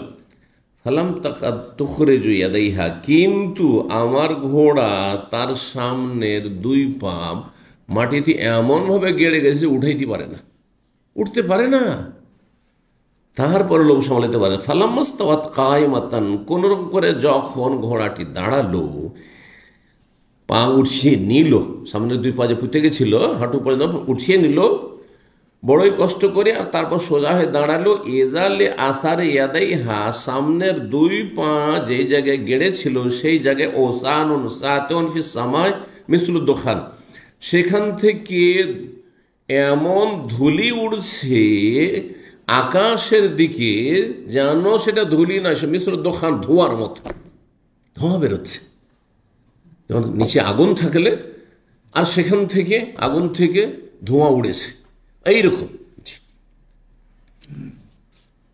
তারপর ভয় হচ্ছে না, কারণ লোভ সামলাতে পারছেন না। বলছে ফাস্তাক সামতু বিল আজলাম, আবার আমি ভাগ্য নির্ণয় করলাম তীর দিয়ে। ফাখারাজ আল্লি যে আকরাহ, কিন্তু যেটা আমি অপছন্দ সেটাই বেরোলো, করিও না, আর যাবে না, তুমি ক্ষতি করতে পারবে না, এদের কিছুই করতে পারবে না, লাভ হবে না। ফানাদাই তহম বিল আমান, তখন নবী সাল্লাল্লাহু আলাইহি আবু বকরকে আমি ডাক দিলাম চিৎকার করে যে আমাকে আপনারা নিরাপত্তা দান করেন। এখন অন্তরে ভয় হয়েছে যে আমি ধ্বংস হয়ে যাবো, হয়তো আমি হালাক হয়ে যাবো, মরে যাবো হয়তো। নিরাপত্তার জন্য তাদেরকে ডাকলাম। ফাওয়াকাফু, তখন নবী সাল্লাল্লাহু আলাইহি আবু বকর থেমে গেলেন, তখন থামলেন না, তো চলতেই ছিলেন। ফারাকে তো ফারাসি, তারপর আমার ঘোড়ার পিঠে চাপলাম। হাত্তা যেতুম, তাদের কাছে একবারে চলে আসলাম। ওয়াকা ফি নাফসি হিনা লাকিতু মা লাকিতু মিনাল হাবসি আনহুম আন সায়াযহারু আমরু রাসূলিল্লাহ সাল্লাল্লাহু আলাইহি ওয়াসাল্লাম, সেই দিনই আমার মনে কথাটি বদ্ধপরিকর হয়ে গেছিল, আমার অন্তরে বসে গেছিল শক্ত হয়ে কথাটি। কি? কোন সময়? হিনা লাকিতু মা লাকিতু মিনাল হাবসি, যেই সময় আমি এইভাবে বারবার সম্মুখীন হইলাম তাদের ওপর আক্রমণ করায় বাধাগ্রস্ত হইতে। যে আমি বারবার চেষ্টা করলাম কিন্তু আমি আক্রমণ করতে পারলাম না, বাধাগ্রস্ত হইলাম, সেই সময় আমার মনে কথাটি দৃঢ়ভাবে বসে গেছে। কি? আন সায়াযহারু আমরু রাসূলিল্লাহ, রাসূলুল্লাহ সাল্লাল্লাহু আলাইহি ওয়াসাল্লামের এই যে দাওয়াত তিনি নিয়ে এসেছেন আল্লাহর পক্ষ থেকে, সেটি এক সময় প্রকাশ লাভ করবে, মানে বিজয়ী হবে। জি, বিজয়ী হবে। ফাকুলতু লাহু, তারপরে বললাম রাসূল সাল্লাল্লাহু আলাইহি ওয়াসাল্লামকে, ইন্না কওমাকা জাআলু ফিকা দিয়ে, আপনি কি জানেন যে আপনার সম্প্রদায় কুরাইশরা আপনাকে হত্যা করার জন্য অথবা বন্দী করার জন্য দিয়াতের পুরস্কার ছেড়েছে, মানে 100 উটের পুরস্কার ছেড়েছে। ও আখবর তো আখবারা মায়ুরিদুন নাসু বিহিম, আর আমি তাদেরকে জানিয়েও দিলাম, আবু বকরকে রাসূলুল্লাহ সাল্লাল্লাহু আলাইহি ওয়াসাল্লামকে, সমস্ত সংবাদগুলি যে লোকেরা আপনাদেরকে ধরার জন্য কি যে প্রয়াস চালাচ্ছে, সর্বাত্মক চেষ্টা চালাচ্ছে, যে কোথায় আছে, কোথায় হচ্ছে, বিভিন্ন এলাকায়, মাঠে ময়দানে, যেখানে গোটা মরুভূমিতে তলাশ করে বেড়াচ্ছে। সব খবর দিয়ে দিলাম, আপনার সতর্ক সাবধান, কারণ আমি শুধু না, এরকম বিভিন্ন দিকে বিভিন্ন দল ছুটেছে আপনাদের তল্লাশিতে, জীবিত অথবা মৃত যে কোনো অবস্থায় আপনাদেরকে যদি ধরে নিয়ে দিতে পারে তো 100টি করে উট পাবে একজনের জন্য, তাহলে 200 উট, দুজনকে ধরে দিতে বলে। জি, বলছে ওয়ারাল তো আলিহিমুজ্জাদ ওয়াল মাতা, তারপরে রাসূলুল্লাহ সাল্লাল্লাহু আলাইহি ওয়াসাল্লাম এবং আবু বকর আর তার সাথীরা যা ছিল তাদের জন্য আমি নিজের পক্ষ থেকে পেশ করলাম পাথেয় সম্বল, খাবার দাবার কিছু ছিল, অলমাথা আরও কিছু আসবাবপত্র ছিল, মাল সামগ্রী ছিল, যেগুলো নিয়ে যেন সফরে কাজ আসবে, খাবার দাবারগুলো, সেগুলির অফার করলাম। ফালাম ইয়ারজানি ওয়ালাম ইয়াসআলানি, কিন্তু তারা নিলেন না, যে না কিছু লাগবে না, আমরা নেব না তোমার কাছে। ওয়ালাম ইয়াস, আমার কাছে কোনো কিছু চাইলেনও না, ঠিক আছে এগুলো নেব না, খাবার লাগবে না, খাদ্য সামগ্রী লাগবে না, আর এই মাল সামাল লাগবে না, অন্য কিছুই চাইলেন না। ইল্লান কাল, তবে একটি কথা শুধু বললেন রাসূলুল্লাহ সাল্লাল্লাহু আলাইহি ওয়াসাল্লাম, যে একটি কাজ তুমি করো, তোমাকে নিরাপত্তা দিলাম, তোমার কিছু হবে না, তুমি ফিরে চলে যাও। তো আখফি আন্না, আমাদের বিষয়টিকে তুমি গোপন রাখবে, মানে এদিকে কেউ যদি আসে তল্লাশি করার জন্য, আমরা যে রাস্তা দিয়ে যাচ্ছি, কারো সাথে দেখা হয়, তো বিষয়টিকে গোপন রাখো, কাউকে বলবে না যে আমরা এই পথে যাচ্ছি, তুমি পারলে না আর কাউকে পাঠালে এটা করিও না, ব্যাস এতটা করলে হবে। আখফি আন্না, বিষয়টিকে লুকাইতে রাখিও। ফাসাল তো আইয়াক্তবালি কিতাব আমনিন, তাদের কাছে আমি অনুরোধ করলাম যে আমার জন্য একটি নিরাপত্তা লিপি লিখে দেন, যে আমি নিরাপদ আমার বাড়িতে পৌঁছিতে পারব। জি সুবহানাল্লাহ, ভয় হয়েছে অন্তরে, নিরাপদ পৌঁছিতে পারবো, আমাকে একটি নিরাপত্তা লিপি লিখে দেন। ফামার আমের বিন ফুহাইরা দাস, কিন্তু সে লিখতে জানত। আমের বিন ফুহাইরাকে নির্দেশ দিন রাসূলুল্লাহ সাল্লাল্লাহু আলাইহি ওয়াসাল্লাম, ফাকাতা ফিরুকাত মিন আদম, এটি চামড়ার টুকরোতে নিরাপত্তা লিপি লিখে দিলেন যে আমরা সোরাকাকে নিরাপত্তা দান করলাম। জি, সুম্মা মাযা রাসূলুল্লাহ, তারপর রাসূলুল্লাহ সাল্লাল্লাহু আলাইহি ওয়াসাল্লাম রওনা দিলেন, চলতে থাকলেন। ইমাম ইবনে শিহাব জোহরি বর্ণনা করছেন, আগের অংশটুকু তাহলে এতদূর পর্যন্ত ঘটনা যেহেতু সোরাকার, সেজন্য সোরাকা থেকে সরাসরি বর্ণনা করা হয়েছে। আর আগের হাদিসে ছিল উরওয়া ইবনে জুবাইর, তাই না? আবার উরওয়া ইবনে জুবাইরের কাছে ফিরে আসছে বাকি অবশিষ্ট ঘটনা। বর্ণনা করার জন্য এই হিজরতের সফরের।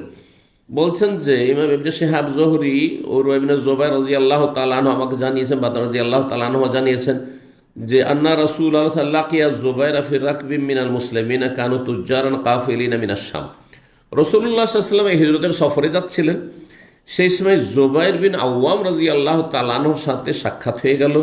ফি রাকবিন মিনাল মুসলিমিন, মুসলিমদের একটি বাণিজ্যিক দলের সাথে, কানু তুজ্জারান যারা ব্যবসায় গিয়েছিলেন, আর সেখান থেকে কাফেলিন মিনাস শাম, শাম দেশ থেকে ব্যবসা বাণিজ্য করে ফিরে আসছিলেন। কাফেলিন মানে রাজঈন। জুবাইর রাদিয়াল্লাহু তাআলা যেহেতু মাল সামগ্রী ব্যবসা বাণিজ্য করে আসছিলেন শাম দেশ থেকে, সে শাম দেশ তখনকার বৃহৎ শাম, যেখানে সিরিয়া, জর্ডন, ফিলিস্তিন ওইসব দেশ থেকে আসছিলেন, রাস্তা ওইটাই আসা। তো ওই দিক থেকে আসছিলেন। জুবাইর রাদিয়াল্লাহু তাআলা দেখেন যে রাসূলুল্লাহ সাল্লাল্লাহু আলাইহি ওয়াসাল্লাম হিজরতের সফরে আছেন, তো তাকে কিছু আমি গিফট দিয়ে দিই, হাদিয়া উপঢৌকন দিয়ে দিই। তো জুবাইর রাদিয়াল্লাহু তাআলা রাসূলুল্লাহ সাল্লাল্লাহু আলাইহি ওয়াসাল্লামকে আবু বকরকে সাদা পোশাক দিয়ে, সাদা কাপড় উপঢৌকন দিলেন। ওয়াসামিআল মুসলিমুনা বিল মদিনা, মদিনায় মুসলিমদের কাছে খবর পৌঁছে গেছে, আনসারী যারা আছেন ওখানে আর কিছু মুহাজিরও এর আগে হিজরত করে ফেলেছেন, তাদের কাছে সংবাদ পৌঁছে গেছে নবী সাল্লাল্লাহু আলাইহি ওয়াসাল্লাম অলরেডি মক্কা থেকে বেরিয়ে গেছেন। তিনি ওই আজকালে চলে আসবেন, আজকালে চলে আসবেন। কখন যে চলে আসেন, প্রতিদিন সকালে সকালে সবাই চলে যায় মদিনার বাইরে আর অপেক্ষা করতে থাকে। যখন একবার প্রচণ্ড রোদ হয়ে যায়, দুপুরবেলা হয়ে আসে, তখন আবার বাড়িতে নিরাশ হয়ে ফিরে চলে যান। কয়েকদিন ধরে এরকম চলতে আছে। বলছেন ওয়াসামিআল মুসলিমুনা বিল মদিনাতে, মদিনার মুসলিমরা শুনতে পেয়েছে মাখরাজা রাসূলিল্লাহ, রাসূলুল্লাহ সাল্লাল্লাহু আলাইহি সাল্লামের মক্কা থেকে বের হওয়ার খবর। মিন মক্কা ফাকানু ইয়াকদুনা কুল্লা গাদাতিন আল হাররাতে, প্রতিদিন সকাল সকাল তারা চলে যেতেন এই হাররা নামক এলাকায়। ফায়ান্তাজিরুনাহু, এবং নবী সাল্লাল্লাহু আলাইহি ওয়াসাল্লাম তারা অপেক্ষায় থাকতেন। হাত্তা ইয়ারুদ্দুহুম হাররা জাহিরা, তাদেরকে ফিরিয়ে দিত দুপুরবেলার প্রচণ্ড রোদরে। যখন প্রচণ্ড রোদ শুরু হয়ে যেত, আর মদিনার রোদ যারা মদিনায় থেকেছে তারাই জানে কি যে রোদ। এইখানকার রোদ কিছুই না মদিনার রোদের কাছে। দাম্মামের রোদে শুধু একটি কষ্ট আছে, যদি হিউমিডিটি, রতুবা থাকে, মানে ঘাম থাকে, তখন আঠা হয়ে ধরে আর কষ্ট লাগে, এটা কষ্ট করে। কিন্তু যদি এখানে রতুবা না থাকে, তো এইখানকার গরমটা আমাদের দেশের গরমের সাথে খানিকটা মিল আছে। জলীয় বাষ্প আছে, যার ফলে আমাদের দেশে এমনি ঘাম হয়, এখানেও ঘাম হয়, কিন্তু এখানকার ঘাম আমাদের দেশের ঘামে কিন্তু আটায় ধরে না, আর এত কষ্ট লাগে না। শরীর ভিজে যাচ্ছে কিন্তু এই কষ্টটা লাগে না, কিন্তু এখানকার ঘামটা প্রচণ্ড ঘাম, কষ্টদায়ক ঘাম। কিন্তু তো যেহেতু আমি মদিনায় থেকেছি, কাসিম নাজদি এলাকাতেও থেকেছি, তো অভিজ্ঞতাগুলি আছে। তো মদিনা আর এই কাসিম রিয়াজ এলাকার ঠান্ডাও প্রচণ্ড ঠান্ডা, কষ্টদায়ক ঠান্ডা, আর গরমও কষ্টদায়ক যখন গরম পড়ে। তো যখন প্রচণ্ড রোদ দুপুরে শুরু হয়ে যেত, তখন তারা ফিরে আসতেন সাহাবায়ে ফানকালাবু ইয়াওমান বাদা মা আতালু, দীর্ঘ সময় অপেক্ষার পরে একদিন তারা ফিরে চলে এসেছেন। দুপুর হয়ে গেছে, আর রোদ আর বরদাস্ত করা যাচ্ছে না, রোদের প্রখরতা, চলে এসছেন। বাদা মা আতালু ইন্তেজারহম, দীর্ঘ সময় অপেক্ষা করার পরে, ফালাম্মা আওয়াউ ইলা বুয়ুতিহিম, দুপুরবেলা যখন সবাই নিজ নিজ বাড়িতে আশ্রয় নিয়েছে, কারণ রোদের সময় বাইরে থাকাও যায় না, সবাই বাড়ির ভিতরে, সাহাবায়ে কেরামগণ আওফা রাজুলুম মিন ইয়াহুদ আলা উতমি মিন আতামিহিম লিআমরিন ইয়ানজুরু ইলাইহি, একজন ইহুদি, জনক ইহুদি, মদিনার যেসব টিলাগুলি, বেশ কিছু টিলা ছিল, পাহাড় নয় খুব, কিন্তু টিলা জায়গা, একটু উঁচু জায়গা, মদিনার টিলাগুলির কোনো একটি টিলার ওপর উঠেছে, লিআমরিন ইয়ানজুরু, কোনো একটি বিষয় দেখার জন্য, কোনো একটি কারণে, সে যে কোনো কারণে হোক না কেন তার প্রয়োজন ছিল, উঁচা জায়গায় একটু উঠেছে, টিলাতে উঠেছে। ফাবাসরা বিরাসূলিল্লাহ সাল্লাল্লাহু আলাইহি ওয়া আসহাবিহি, তখন রাসূলুল্লাহ সাল্লাল্লাহু আলাইহি ওয়াসাল্লামকে সেই ইহুদি লোকটি দেখতে পেয়েছে এবং তার সাথী সঙ্গীদেরকে, সফর সঙ্গীদেরকে দেখতে পেয়েছে। মুবায়্যিজিনা, সাদা পোশাক পরিধান করা অবস্থায়, সাদা পোশাকে, মুবায়্যিজিন আবিয়াজ থেকে, মানে সাদা পোশাকে। তো সাদা পোশাকে দূর থেকেও দেখা যায়, কিন্তু সাদা হয়ে থাকে, সাদা পোশাকে দেখতে পেয়েছে। ইয়াজুলু বিহিমুস সারাবু, তাদের যে আগমনে, তারা যে কাছে আসছেন, তাতে যে খোলা ময়দানের মরীচিকা, সে মরীচিকা যেন দূরীভূত হয়ে যাচ্ছে। মরীচিকা কাকে বলে বুঝেন? মরীচিকা, মরীচিকা হচ্ছে আপনি যখন খোলা ময়দানে, সেটা পাহাড়ি এলাকা তো পাথরের ওপরেও মনে হয়, আর রোড রাস্তা তো মনে হয়, কিন্তু রোড রাস্তা তো মনে হয়, আর বিশেষ করে আমাদের দেশে বালির চরগুলিতে আরও বেশি মনে হয়। বালির চরে কি হয়, রৌদ্রের সময় দুপুরবেলা মনে হয় যে পানি আর পানি, সব এই তো পানি, এই তো পানি, কিন্তু যত কাছে যাচ্ছেন শুধু বালি আর বালি, বালি পানি নেই, কিন্তু বালিগুলো কি মনে হয় দেখতে? মরিচিকা। যা পানি নয় কিন্তু পানি মনে হয় দেখতে, তার নাম হচ্ছে মরিচিকা সহজ ভাষায়। আল্লাযীনা কাফারু আমালুহুম কাসারাব। আল্লাহ সূরা নূরে বলছেন যে কাফেররা যদি জনকল্যাণমূলক কাজ দুনিয়াতে করে, অনেক কাফের ভালো কাজ করছে, বাপ মায়ের দেখাশোনা করেছে, আত্মীয় স্বজনের দেখাশোনা করেছে, দেশবাসীর কল্যাণ করেছে, আর ন্যায় নীতি অবলম্বন করেছে, ভালো শাসক ছিল, কিন্তু সে কাফের। আর মেলা কিছু সাদকা খায়রাত করেছে, মেলা কিছু করেছে, অনেক কাফের আছে, দাতব্য তাদের সংস্থা আছে, আর ফ্রি চিকিৎসা করাচ্ছে ইত্যাদি, এরকম অনেকে আছে। কিন্তু ঈমানবিহীন যদি হয় তাহলে তাদের হাসরের মাঠে আমলগুলি হবে কার মতো? কাসারা, মরিচিকার মতো। মানে মরিচিকাতে যেমন পানি পাওয়া যায় না, তেমন সেই আমল দিয়েও নাজাত পাওয়া যাবে না, জান্নাত পাবে না। কারণ মুক্তি পাওয়ার জন্য শর্ত ছিল লা ইলাহা ইল্লাল্লাহ। হ্যাঁ, বেসটা মজবুত হতে হবে, বেদতে মজবুত না হইলে লাভ নেই, ফাউন্ডেশনে কোনো লাভ নেই, ধসে পড়বে। সে হচ্ছে অবস্থা। যারা শিরকি আকিদা নেই, মাজার পূজার আকিদা নিয়ে, আর আপনার এই পীর মুরিদের আকিদা নিয়ে, আর এই জাদু টোনায় লিপ্ত থেকে নামাজ রোজা হজ যাকাত করছেন, কোনো কাজে আসবে না। হ্যাঁ, কারোর সাথে কোনো শত্রুতা হইল, ওকে দিয়ে বান মারিয়ে দে, বুঝলেন? বান মারা কথাটি আমাদের দেশে, বান মারিয়ে দে, ওকে দিয়ে কি করে দোয়া তাবিজ করিয়ে দে, সমস্ত শিরকি কুফরি কাজ। হ্যাঁ, নিজের ছেলেকেও ছাড়ে না, নিজের মাকেও ছাড়ে না, নিজের জামাইকেও ছাড়ে না, নিজের স্বামীকেও ছাড়ে না, নিজের স্ত্রীকেও ছাড়ে না। বুঝতে পারছেন? এই হচ্ছে আমাদের দেশের অবস্থা, কঠিন অবস্থা এই বিষয়টি। এখানে ভুক্তভোগীরা আছেন। আপন ভাই এবং তার স্ত্রী বারবার করে তাকে, তার স্ত্রীকে জাদু করেছে মেরে দেওয়ার জন্য, যাতে করে আর জমি জায়গায় ভাগ না দিতে হয়। এই অহরহ ঘটনা, আমার কাছে ডজনের বেশি এরকম ঘটনা আছে। কারণ যারা এইসব পেরেশানিতে ভুক্তভোগী, তারা কথাগুলি বর্ণনা করে, বড়ই কষ্ট লাগে যে এত আপনজন প্রিয়জন, একের মায়ের পেট থেকে জন্ম নিয়েছি, আরে মা ছেলেকে জাদু করছে কিসের জন্য? যে ওই বউকে রাখতে দেবো না সেই জন্য, তার ও বউকে রাখতে দেবো না সেই জন্য। এমন জাদু করেছে যে ছেলেই পাগল হয়ে গেছে, এখন তার রিয়াকশনে পাগল হয়ে গেছে। আউযুবিল্লাহ। গাছ খাওয়ানোর নামে আর কি খাওয়ানোর নামে, আউযুবিল্লাহ, কত কি যে করে, এদের নোংরামির শেষ নেই। কারণ যখন শিরক কুফরি করতে হয় তখন বড়ই নোংরামি করতে হয়, মাসিক রক্ত পর্যন্ত খাওয়ায়। নাউযুবিল্লাহ। জি, নাউযুবিল্লাহ। এই খবিসগুলো পায়খানা দিয়ে, পেশাব দিয়ে কোরআনে কারীম লিখে উল্টা করে, নাউযুবিল্লাহ। এরা হচ্ছে জাদুকর। জাদুকরকে এত হালকা মনে করবেন না। জাদুকর নিকৃষ্ট কাফের, নিকৃষ্ট কাফের। যারা জন্মসূত্রে অমুসলিম তাদের চাইতে অনেক অনেক করে নিকৃষ্ট। আপনি এত হালকা ভাববেন না। জাদুর বিষয়টি কঠিন বিষয়, কিন্তু বাঙালি সমাজে জাদুকে দুয়া তাবিজ নাম দিয়ে এক শ্রেণীর শয়তানরা হালকা করে দিয়েছে বিষয়টিকে। এটি দুয়াও না, এটি তাবিজও না। দোয়া তো দোয়ার, তাবিজও শিরক।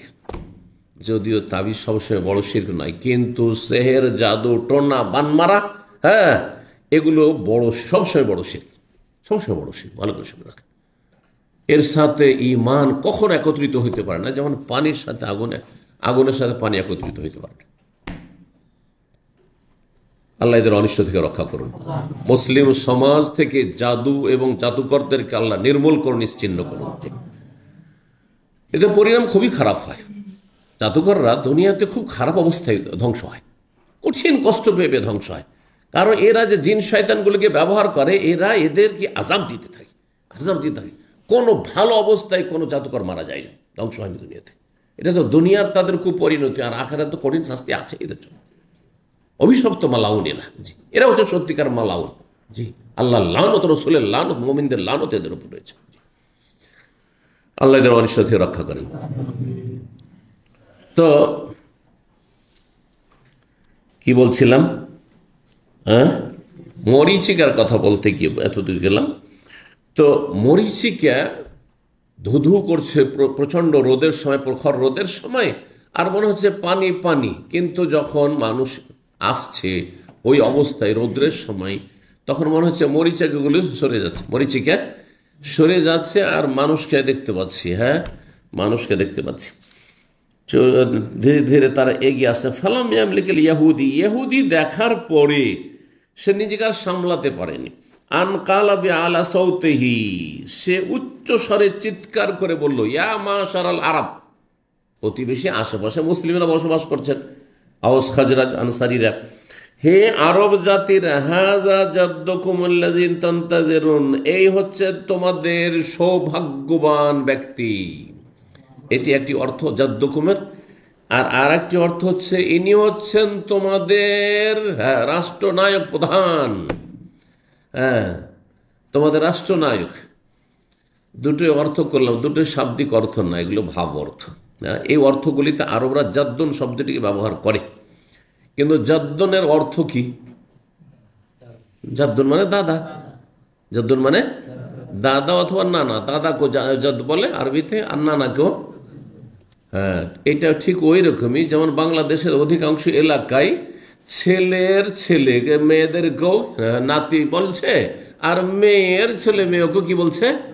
নাতি বলছে। তখন আপনাদেরকে এখন ভেঙে বলতে হচ্ছে, ভাই কেমন নাতি? বলছে ছেলের ঘরের নাতি নাতিন, মেয়ের ঘরের নাতি নাতিন।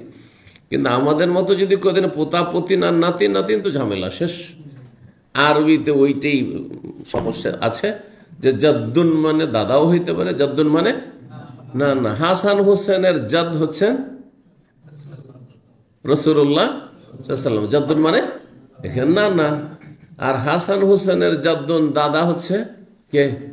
হাসান বিন আলী বিন আবি তালিব, আবু তালিব। বোঝা গেছে না? জি। তখন বলতে হবে জাদ, হ্যাঁ, লে আবু, না জাদ লে মায়ের দিক থেকে জাদ, না বাপের দিক থেকে জাদ, এরকম করে বলতে হয় আরবিতে। যেমন আপনারা বলছেন যে ছেলের ঘরের আর মেয়ের ঘরের বলতে হচ্ছে, ঠিক। কোরআনে কারিমে জাদ শব্দটি এসছে সূরা জিনে, ওয়া আন্নাহু তাআলা জাদ্দু রাব্বিনা, কারো মুখস্থ আছে সূরা জিন? হ্যাঁ, ওয়া আন্নাহু তাআলা, সেই আল্লাহ হচ্ছেন সুউচ্চ সুমহান। তো তাআলা, এখানে আল্লাহর কথা বলা, তাআলা জাদ্দু রাব্বিনা, এখানে জাদ্দুন মানে মর্যাদা।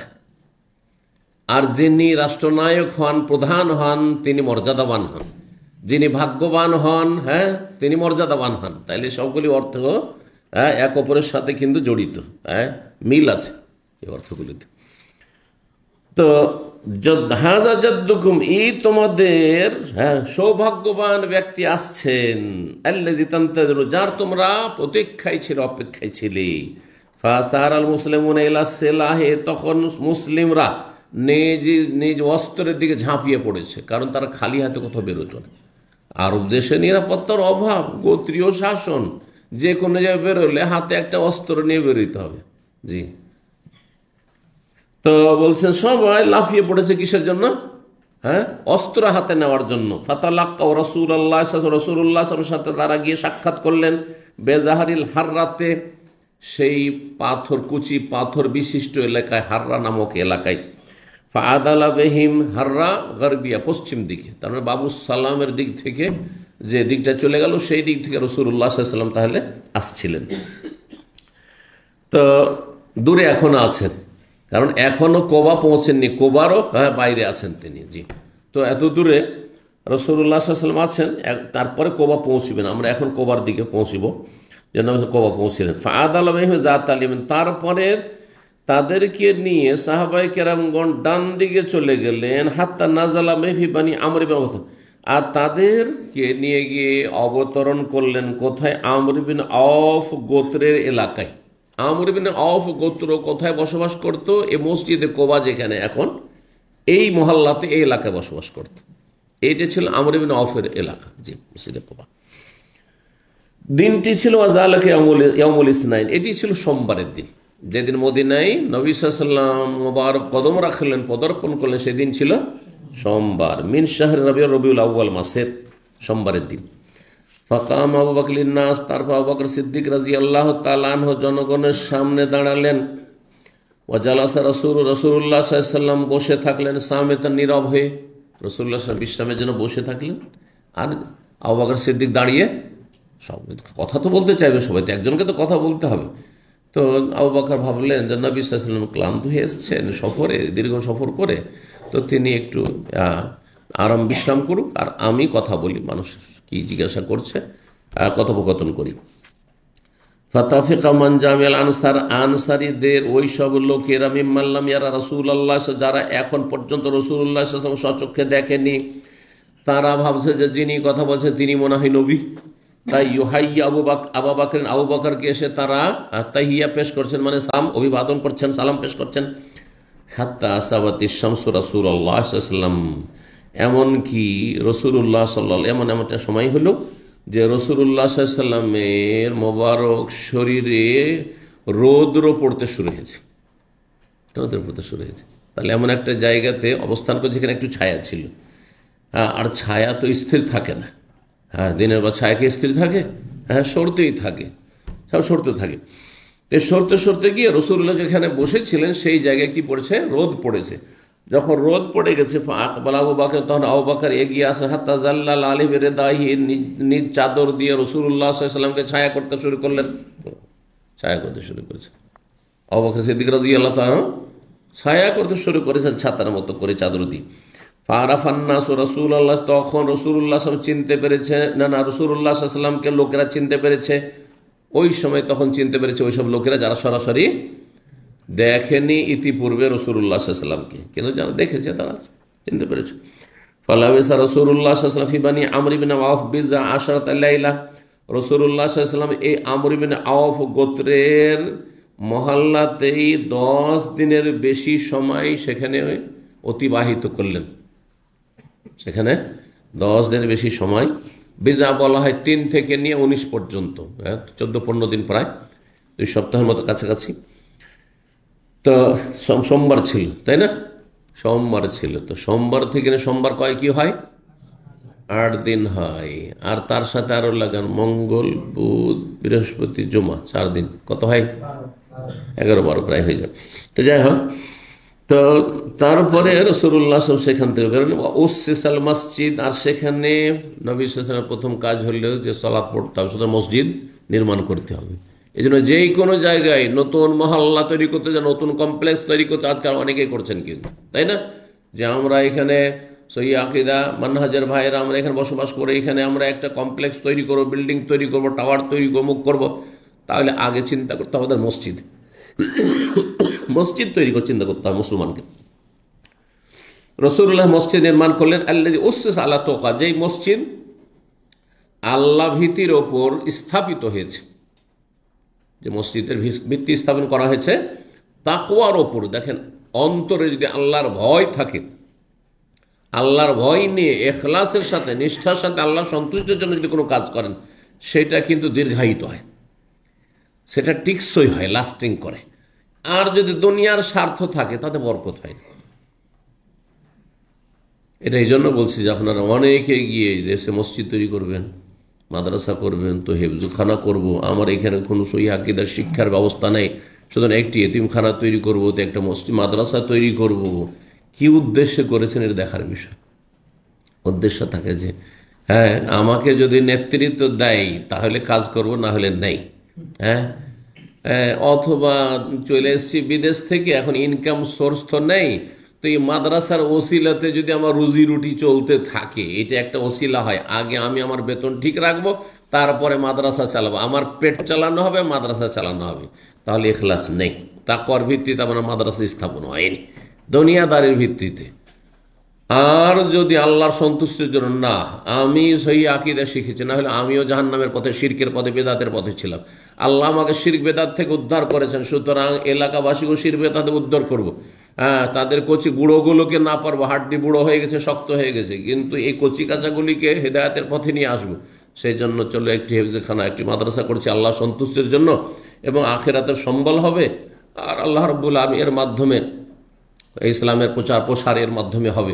এইসব যদি সৎ উদ্দেশ্য থাকে তাহলে আল্লাহ তাতে বরকত দেবেন। তো আল্লাহ রাব্বুল সূরা তওবাতে একটি আয়াতে এক মসজিদ নির্মাণ করা হয়েছে তাকওয়ার ভিত্তিতে, তাকওয়ার ওপর এই কথা বর্ণনা করেছেন, লামাসজিদুন উসসিসা আলা তাকওয়া মিন আউয়ালি ইয়াউমিন আহাক্কু আন তাকুমা ফি। আল্লাহ বলছেন যেই মসজিদকে নির্মাণ করা হয়েছে উসসিসা আলা তাকওয়া, আল্লাহ ভীরুতার উপর, আল্লাহ ভীতির উপর, আহাক্কু আন তাকুমা ফি, হে নবী তাতে আপনি দাঁড়িয়ে সালাত আদায় করবেন, এটা বেশি হক রাখে, সেখানে আপনি অবস্থান করবেন। এই মসজিদটি কোন মসজিদ? দুটি তফসির আছে। একটি তফসির হচ্ছে এই মসজিদে কোবা। এই হাদিস, যেমন এই হাদিসটি ওর দলিল। এইরকম বেশ কিছু হাদিস আছে যেখানে বলা হয়েছে আল্লাহ ভীরুতার ওপর ভিত্তি করে মসজিদে কোবা তৈরি হয়েছে, এখানে মসজিদে কোবা প্রসঙ্গ।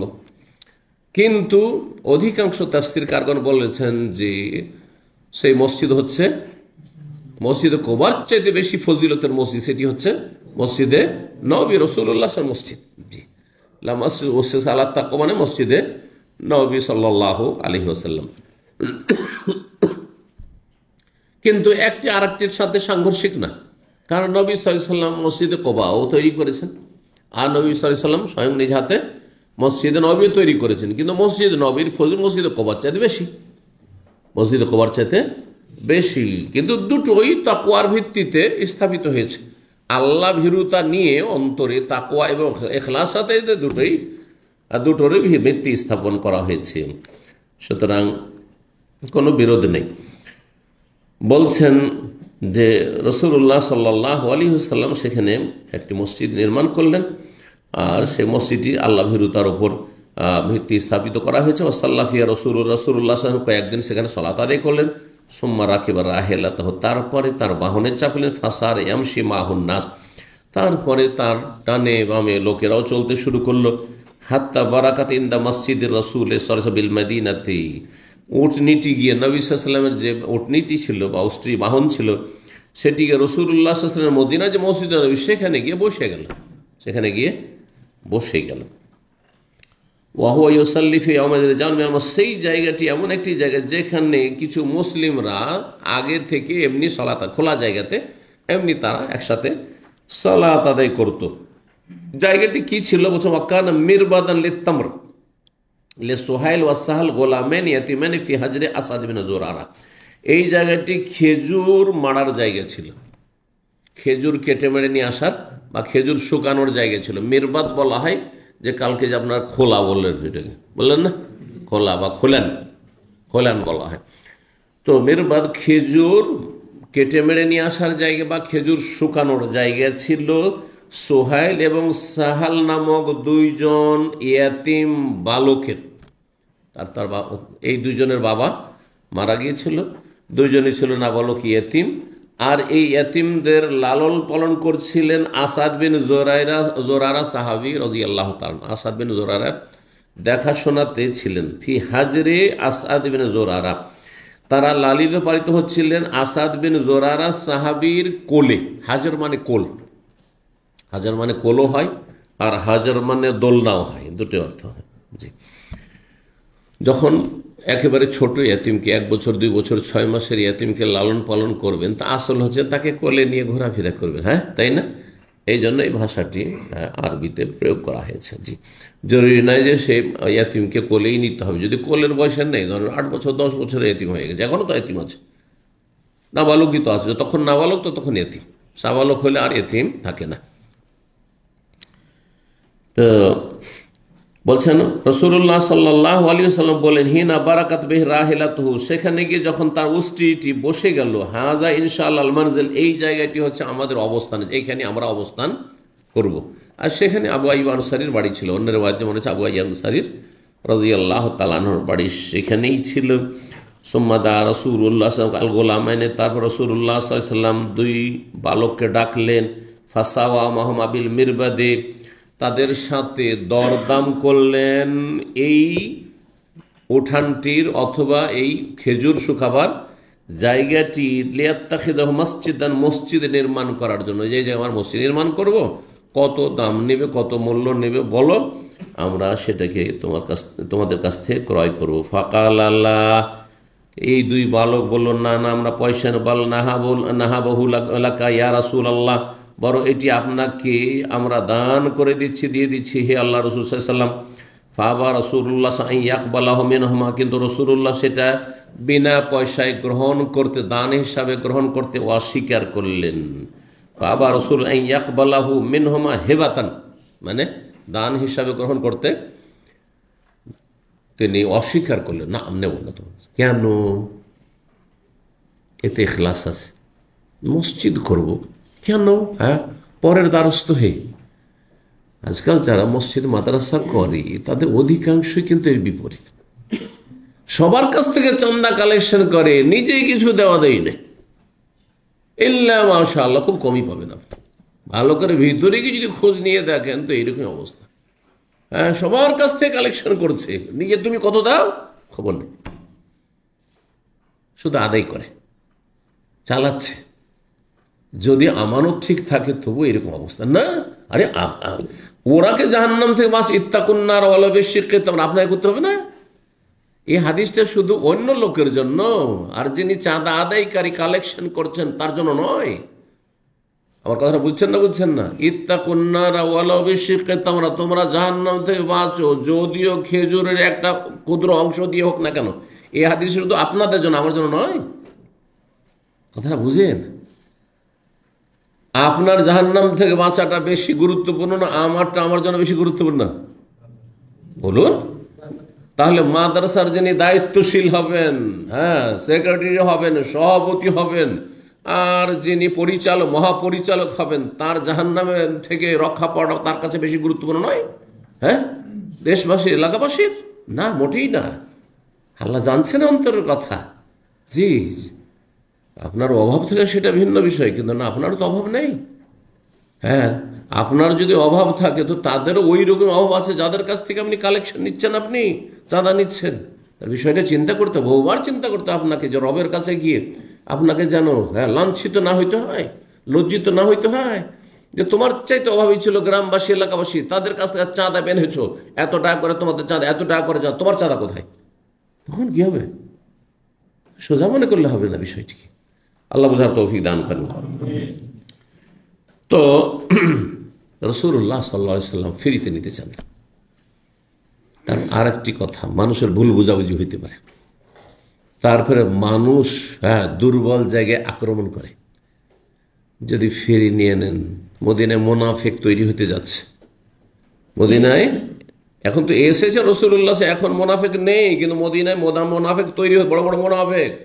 যেই মোনাফেকরা মাত্র 2.5 বছর পরে, তৃতীয় হিজরিতে উহুদ যুদ্ধের সময় 1000 মধ্যে 300 মোনাফেক বেরিয়ে চলে আসলো না। এই মোনাফেকগুলো কি বলার সুযোগ পাবে না? প্রপাগান্ডা করার সুযোগ পাবে না? হ্যাঁ, গুজব ছড়াবে না? যারে মুহাম্মদ সাল্লাল্লাহু আলাইহি ওয়াসাল্লাম কি করলো, ইয়াতিমের ধন সম্পদটাও বেইমানি করে নিয়েছে, ইয়াতিমের জায়গায় বেইমানি করে মসজিদ তৈরি করেছে, বলবে না? আজকাল অনেক মাদ্রাসাওয়ালা জমি জায়গা কেমন করে নিচ্ছে, তারাই রবের কাছে জবাব দিবে। কিন্তু এলাকাবাসী অনেক অভিযোগ তুলছে, সত্য হইতে পারে আর মিথ্যা হইতে পারে, ঠিক কিনা? যে আমাদের এই জায়গাগুলো বেইমানি করেছে, আমাদের কাছ থেকে জবরদস্তি আমাদের ছেড়ে পালাতে আমরা বাধ্য হয়েছি। কথা যদি সত্য হয় তো রবের কাছে ফেসে যেতে হয়। আর যদি কথা সত্য না হয় তো এই মুনাফিক চরিত্রের লোক সব যুগে আছে, থাকবে। হ্যাঁ, মিথ্যা কথা বলবে, গুজব ছড়াবে। জি, সুতরাং এই সুযোগ দিতে হবে না, এই সুযোগ দিতে হবে না। জি, তো বলছেন যে নবী সাল্লাল্লাহু আলাইহি ওয়াসাল্লাম বলে যে না, পয়সা দিয়ে নেব। হাত্তা ইবতাহু মিনহুমা, এই 2 বালকের কাছ থেকে নবী সাল্লাল্লাহু আলাইহি ওয়াসাল্লাম খরিদ করে নিলেন, ক্রয় করে নিলেন। সুম্মা বানাহু মসজিদান, তারপরে সেখানে মসজিদ নির্মাণ করলেন। ফাতাফিকা রাসূলুল্লাহ ইয়ানকুলু মাহুমুল লাবান, আর রাসূলুল্লাহ সাল্লাল্লাহু আলাইহি ওয়াসাল্লাম সাহাবায়ে কেরামদের সাথে যখন মসজিদ নির্মাণ শুরু করলেন, সশরীরে ইটগুলি উঠিয়ে নিয়ে যাচ্ছেন। লাবেন, ইট মানে তখন পাথরের ইট, যে পাথর নিয়ে যে সেট করছেন ফি বুনিয়ানিহি, এ মসজিদ নির্মাণের কাজে। এবং তিনি কবিতা আবৃত্তি করছিলেন, কারণ কবিতা বললে মানুষের মধ্যে উদ্যম আসে। হ্যাঁ, মানুষ কি হয়, স্বতঃস্ফূর্ত হয়ে কাজ করে, ভালো লাগে তখন। তো রাসূলুল্লাহ উৎসাহিত করার জন্য বলছে হাযাল হিমালু লা হিমালা খায়বারা, এই যে বোঝা বহন, আমরা বোঝা বহন করছি, আমি এবং তোমরা সবাই মিলে আমরা যে ইট পাথর নিয়ে এসে দিচ্ছি আর মসজিদ নির্মাণ করছি, এই বোঝা বহন খাইবারের বোঝার মতো নয়। খাইবারের বোঝা কিসের ছিল? খাইবারে খেজুরের বাগান ছিল, আর তারপরে আঙ্গুরের বাগান ছিল। তো সেখান থেকে মদিনায় যে সব বোঝাগুলি উটের পিঠে আসতো, মানুষ বহন করে নিয়ে আসতো, সেগুলি ছিল খেজুরের বোঝা আর কিশমিশের বোঝা। কিশমিশ, খেজুর, আঙ্গুর শুকিয়ে গেলে কিশমিশ, খেজুর আর আঙ্গুরের। ভাষ্যকার করে লিখেছেন এ হাদিসে যে এটাকে উদ্দেশ্য করা হয়েছে যে খাইবার থেকে আমদানি হয়ে মদিনায় আসতো খেজুর এবং কিশমিশের বোঝা। কিন্তু এই বোঝা ওই খেজুর আর কিশমিশের মতো না যে খেয়ে দে বাস লোডিং আনলোডিং ব্যাস শেষ, বরং এই যে বোঝা বহন করছে আর মসজিদ নির্মাণ করছি, এটা সাদকা জারিয়া কিয়ামত পর্যন্ত বহাল থাকবে এবং এর নেকি আমলনামায় থাকবে।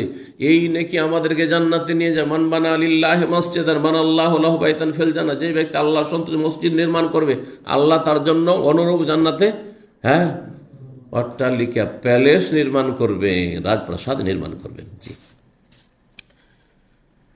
তো এই এক লাইন। আর হাজা আবারু রাব্বানা ওয়া আতহারু, এটি হচ্ছে হে আমাদের রব, আবারু রাব্বানা হে আমাদের রব, এটি হচ্ছে সবচেয়ে বড় গুরুত্বপূর্ণ নেকির কাজ এবং অতি পবিত্র কাজ। এ মসজিদের যে আমরা মাটি বা পাথর বহন করছি, এটি বড়ই নেকি সওয়াবের কাজ এবং বড়ই পবিত্র কাজ। ওয়াকুল, আরও বলছিলেন উৎসাহিত করার জন্য আনসারীদেরকে, আল্লাহুম্মা ইন্নাল আজরা আজরুল আখিরাহ, হে আল্লাহ, মূলত পারিশ্রমিক বা পারিতোষিক হচ্ছে পরকালের পারিতোষিক। দুনিয়ার পারিশ্রমিক কি, কতই বা বেতন দেবে, 1000 দিক আর 5000 দিক, কিন্তু একটা লিমিট আছে। আপনি যতই বেতন পান না কেন, এই বেতন খেয়ে দিয়ে শেষ। আপনি আগে চলে গেলেন, না আপনার যা ইনকাম করেছিলেন সৌদি আরবে সেটাই আগে শেষ হয়ে গেল, ঠিক কিনা? কিন্তু আখিরাতের নেকি যেটা পারিশ্রমিক, সেটা শেষ হবে, সেটা জমা আছে। যা কিছু পাঠাইতে পারেছেন আল্লাহর কাছে, সেটা জমা আছে, আমলনামাতে জমা আছে। এই হাসরের মাঠে পাবেন আপনি, কবরের জীবনে পাবেন আপনি, সেই জান্নাতে যাওয়ার সময় সেটাই আপনার আসল কাজে আসবে, তখন আর কোনো কিছু কাজে আসবে না। তো বলছেন ইন্নাল আজরা আজরুল আখিরা, মূলত পারিশ্রমিক হচ্ছে আখিরাতের পারিশ্রমিক। ফারহামিল আনসার আল মুহাজিরা, সুতরাং আল্লাহ তুমি আনসারী এবং মুহাজিরদের ওপর রহম করো। ফতামাসালা বেশির রাজুল মিয়াল মুসলিম, কোনো একজন মুসলিম, জনৈক মুসলিমের কবিতা আবৃত্তি করেছিল। রসুল নিজের তরফে কবিতা আবৃত্তি কবিতা পাঠ করেননি, বরং বা কবিতা তৈরি করেননি তিনি, বরং কোনো এক ব্যক্তি এই কবিতাটি আবৃত্তি করেছে, সেটা নবী সাল্লাল্লাহু আলাইহি ওয়াসাল্লাম এখানে পাঠ করেছেন। লাম ইউসাম্মালি, ওই ব্যক্তির নাম উল্লেখ করা হয়নি।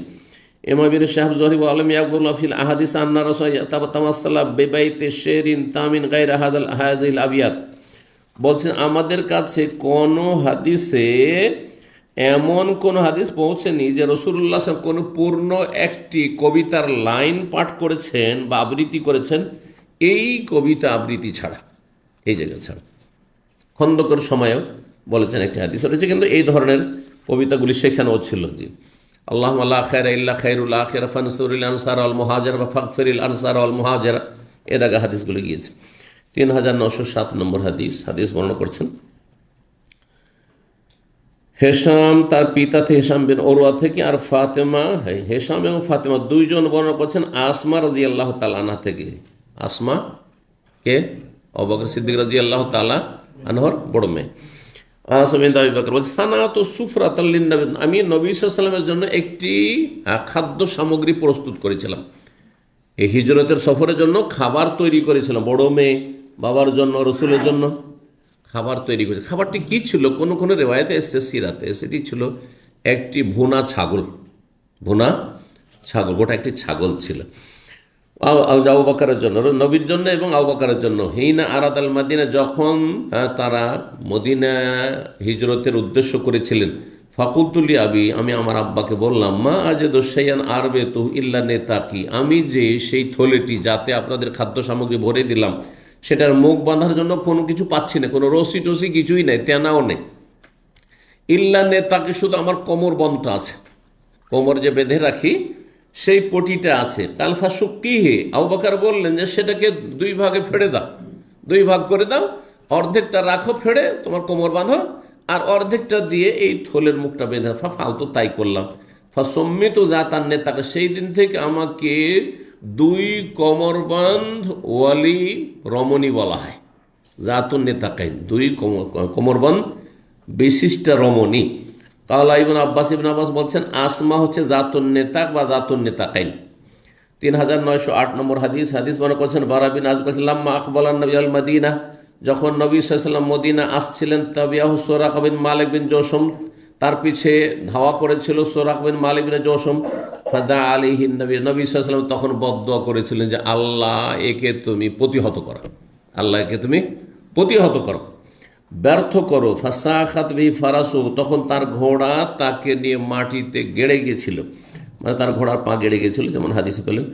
কালা, তখন সোরাকা বলল উদুল্লাহ আলী, আমার জন্য আল্লাহর কাছে দোয়া করে, ওয়ালা আদর রোকা, হে নবী আপনাকে আপনার কোনো ক্ষতি করবো না। আর ফাদা আল্লাহ, তখন আল্লাহর কাছে নবী সাল্লাল্লাহু আলাইহি ওয়াসাল্লাম দোয়া করলেন যে আল্লাহকে রক্ষা করো। কালা ফা আতিশা রাসূলুল্লাহ সাল্লাল্লাহু আলাইহি ওয়াসাল্লাম, আর সেই সময়টাই রাসূলুল্লাহ সাল্লাল্লাহু আলাইহি ওয়াসাল্লাম বড়ই পিপাসিত হয়েছিলেন। ফামাররা বিরাইন, এক রাখালের পাশ দিয়ে অতিক্রম করলেন।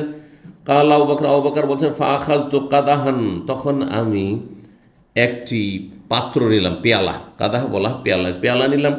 ফাহালাবতু ফিহি কুসবাতাম মিন লাবান, কিছু পরিমাণ দুধ আমি দহন করলাম। ওই রাখালের সাথে কথা বললেন, লম্বা হাদিস, এর আগে গিয়েছে কিন্তু হাদিসটি, যে রাখাল তোমার ছাগলে কি কোনো দুধ টুধ আছে? বলছে হ্যাঁ দুধ আছে। তো তুমি কি একটু দুধ দিবে আমাদেরকে দুয়ে? বলছে হ্যাঁ দেবো। তো ঠিক আছে, দুধ দহ, আর একটু দুধের যে ওলানগুলি রয়েছে ওগুলো পরিষ্কার করে নাও, যাতে করে সেটা অপরিষ্কার না হয়ে যায়। তো ফাতেই তো, আর তারপরে আসলাম ফাশারিবা, মানে দুধ নিয়ে আসলাম। আবু বকর বলছেন ফাশারিবা, তিনি পান করলেন, হাত্তা রাজিতু, এতটা পান করে রাসূলুল্লাহ যে আমি খুশি হয়ে গেলাম, নবীকে পান করি। 3909 নম্বর হাদিস। হাদিস মানে করছেন আসমা রাদিয়াল্লাহু তাআলা বলছেন আন্না হামালাত বে আব্দুল্লাহ বিন জুবাইর, তিনি গর্ভধারণ করেছিলেন আব্দুল্লাহ বিন জুবাইরকে। এই আসমার পেট থেকেই আব্দুল্লাহ বিন জুবাইর, তার মানে আসমার স্বামীর নাম হচ্ছে জুবাইর, রাসূলুল্লাহ সাল্লাল্লাহু আলাইহি ওয়াসাল্লামের ফুফাতো ভাই, এবং 10 জন যে জান্নাতের সুসংবাদ প্রাপ্ত সাহাবায়ে কেরাম আশায় মুবাশশার তার অন্যতম সাহাবী। বিন সাহাবী আব্দুল্লাহ, তো আব্দুল্লাহ বিন জুবাইর একজন বিরল সাহাবী, যিনি মদিনায় মুহাজিরিনদের প্রথম সন্তান ভূমিষ্ঠ হয়েছেন। যত লোক মক্কাতে হিজরত করে এসেছেন তাদের প্রথম সন্তান শিশু হচ্ছেন আব্দুল্লাহ বিন জুবাইর। আর আনসারীদের এটাও শুনে নেন, হ্যাঁ, অবগতির জন্য, জেনারেল নলেজ এটাকে বলা হয়, হ্যাঁ, কুইজে কাজ আসবে, যে আনসারীদের নবী সাল্লাল্লাহু আলাইহি ওয়াসাল্লামের হিজরতের পরে প্রথম যে শিশু ভূমিষ্ঠ হয় তার নাম হচ্ছে নোমান বিন বশির, তার নাম হচ্ছে নোমান বিন বশির। তো বলছেন যে আসমা বলছেন যে তিনি গর্ভধারণ করেছেন আব্দুল্লাহ বিন জুবাইরকে। কালা ফাখারাজতু, আমি হিজরতে বেরোলাম।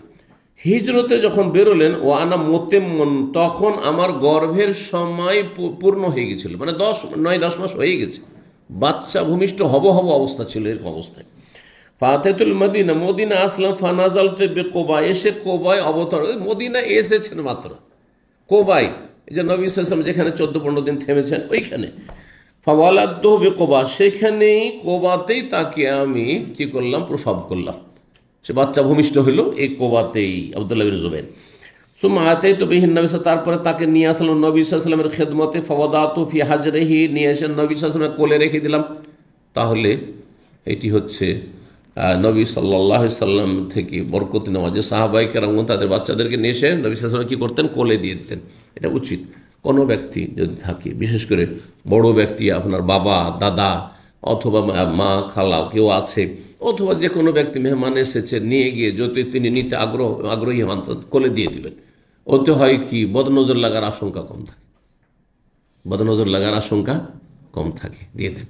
কারণ অনেক সময় বাচ্চা দেখতে সুন্দর হয়, তাকে কাছে থেকে দেখতে চাইছিল, আপনি দিলেন না, দূর থেকে দেখলে নজরটা লেগে যেতে পারে, এটা একটা ফায়দা আছে, ওলামারা উল্লেখ করেছেন। জি, আর যদি নেক মানুষ হয় তাহলে তো বরকতের বিষয় আছে, যে তার কোলে গেল বাচ্চাটি। তো যাই হোক, বিশেষ করে নবী সাল্লাল্লাহু আলাইহি ওয়াসাল্লামের বরকত, এতে কোনো সন্দেহ নেই।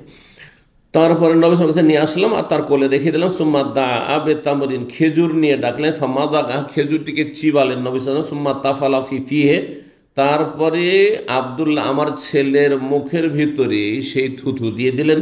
ফাকানা আউয়ালা শাইইন তাদখুলু জাওফা রিক রাসূলিল্লাহ সাল্লাল্লাহু আলাইহি ওয়াসাল্লাম, জাওফা রিক রাসূলিল্লাহ সাল্লাল্লাহু আলাইহি ওয়াসাল্লাম, সর্বপ্রথম যেই খাবারটি প্রবেশ করেছিল আমার ছেলের মুখে সেটা ছিল রাসূলুল্লাহ সাল্লাল্লাহু আলাইহি ওয়াসাল্লামের মোবারক থুথু। সোম্মাহান্না কাহবে তামরাতিন, আর তারপরে একটি খেজুর দিয়ে তাহনিক করে দিয়েছিল। এই তাহনিক করা সুন্নাত, সবার জন্য, যে কোনো ভালো মানুষের কাছে, নেক মানুষের কাছে করতে পারেন একদল বলছেন, আর একদল বলছেন না, অন্য মানুষের জন্য, এটি নবী সাল্লাল্লাহু আলাইহি ওয়াসাল্লামের জন্য, নবী সাল্লাল্লাহু আলাইহি ওয়াসাল্লামের। কারণ নবী সাল্লাল্লাহু আলাইহি ওয়াসাল্লামের থুথুতে যে বরকত রয়েছে বা তাহানিকে, সেটা তো অন্যের নেই। তো সেই জন্য অনেকেই এই মতটি পোষণ করেছেন। বিস্তারিত আলোচনা করেছি, যখন বিষয়ভিত্তিক আলোচনা আমরা করেছি কিছুদিন আগে।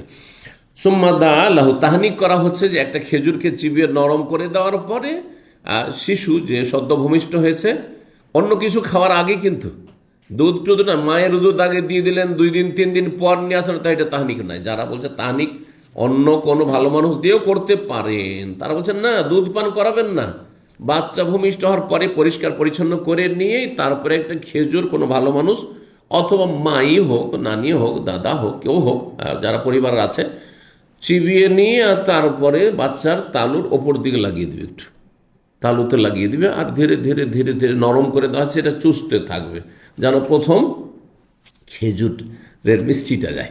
কারণ খেজুরের মিষ্টিটি এই রকমের বাচ্চা শিশুর জন্য উপকারী, বিশেষজ্ঞরা বলছেন। তো যারা বলছেন যে নবী ছাড়া অন্যের কাছেও করা যাবে, তারা বলছেন সুম্মা দা আল্লাহ, তারপরে দোয়া করলেন, অবাররা কালে, তাকে বরকতের দোয়া দেন। ওয়াকানা আউয়ালা মৌলুদিন ওলেদা ফিল ইসলাম, এ হচ্ছে সর্বপ্রথম শিশু যে ভূমিষ্ঠ হয়েছিল ইসলামের ইতিহাসে মদিনায়, কিন্তু মদিনায় মুহাজিরিনদের মধ্যে। আসমা বলছেন আন্না হাজারাত ইলান নবী ওয়াইহা হুবলা, তিনি নবী সাল্লাল্লাহু আলাইহি ওয়াসাল্লামের উদ্দেশ্যে মদিনায় হিজরত করেছিলেন, তখন তিনি গর্ভবতী ছিলেন। সর্বশেষ হাদিস 3910 নম্বর, আয়েশা রাদিয়াল্লাহু তাআলা আনহা বলছেন, আউয়ালু মাউলুদিন ওলিদা ফিল, সর্বপ্রথম শিশু যে ভূমিষ্ঠ হয়েছিল ইসলামের ইতিহাসে, তার নাম হচ্ছে আব্দুল্লাহ বিন জুবাইর, আয়েশা রাদিয়াল্লাহু তাআলা আনহার বোনের ছেলে।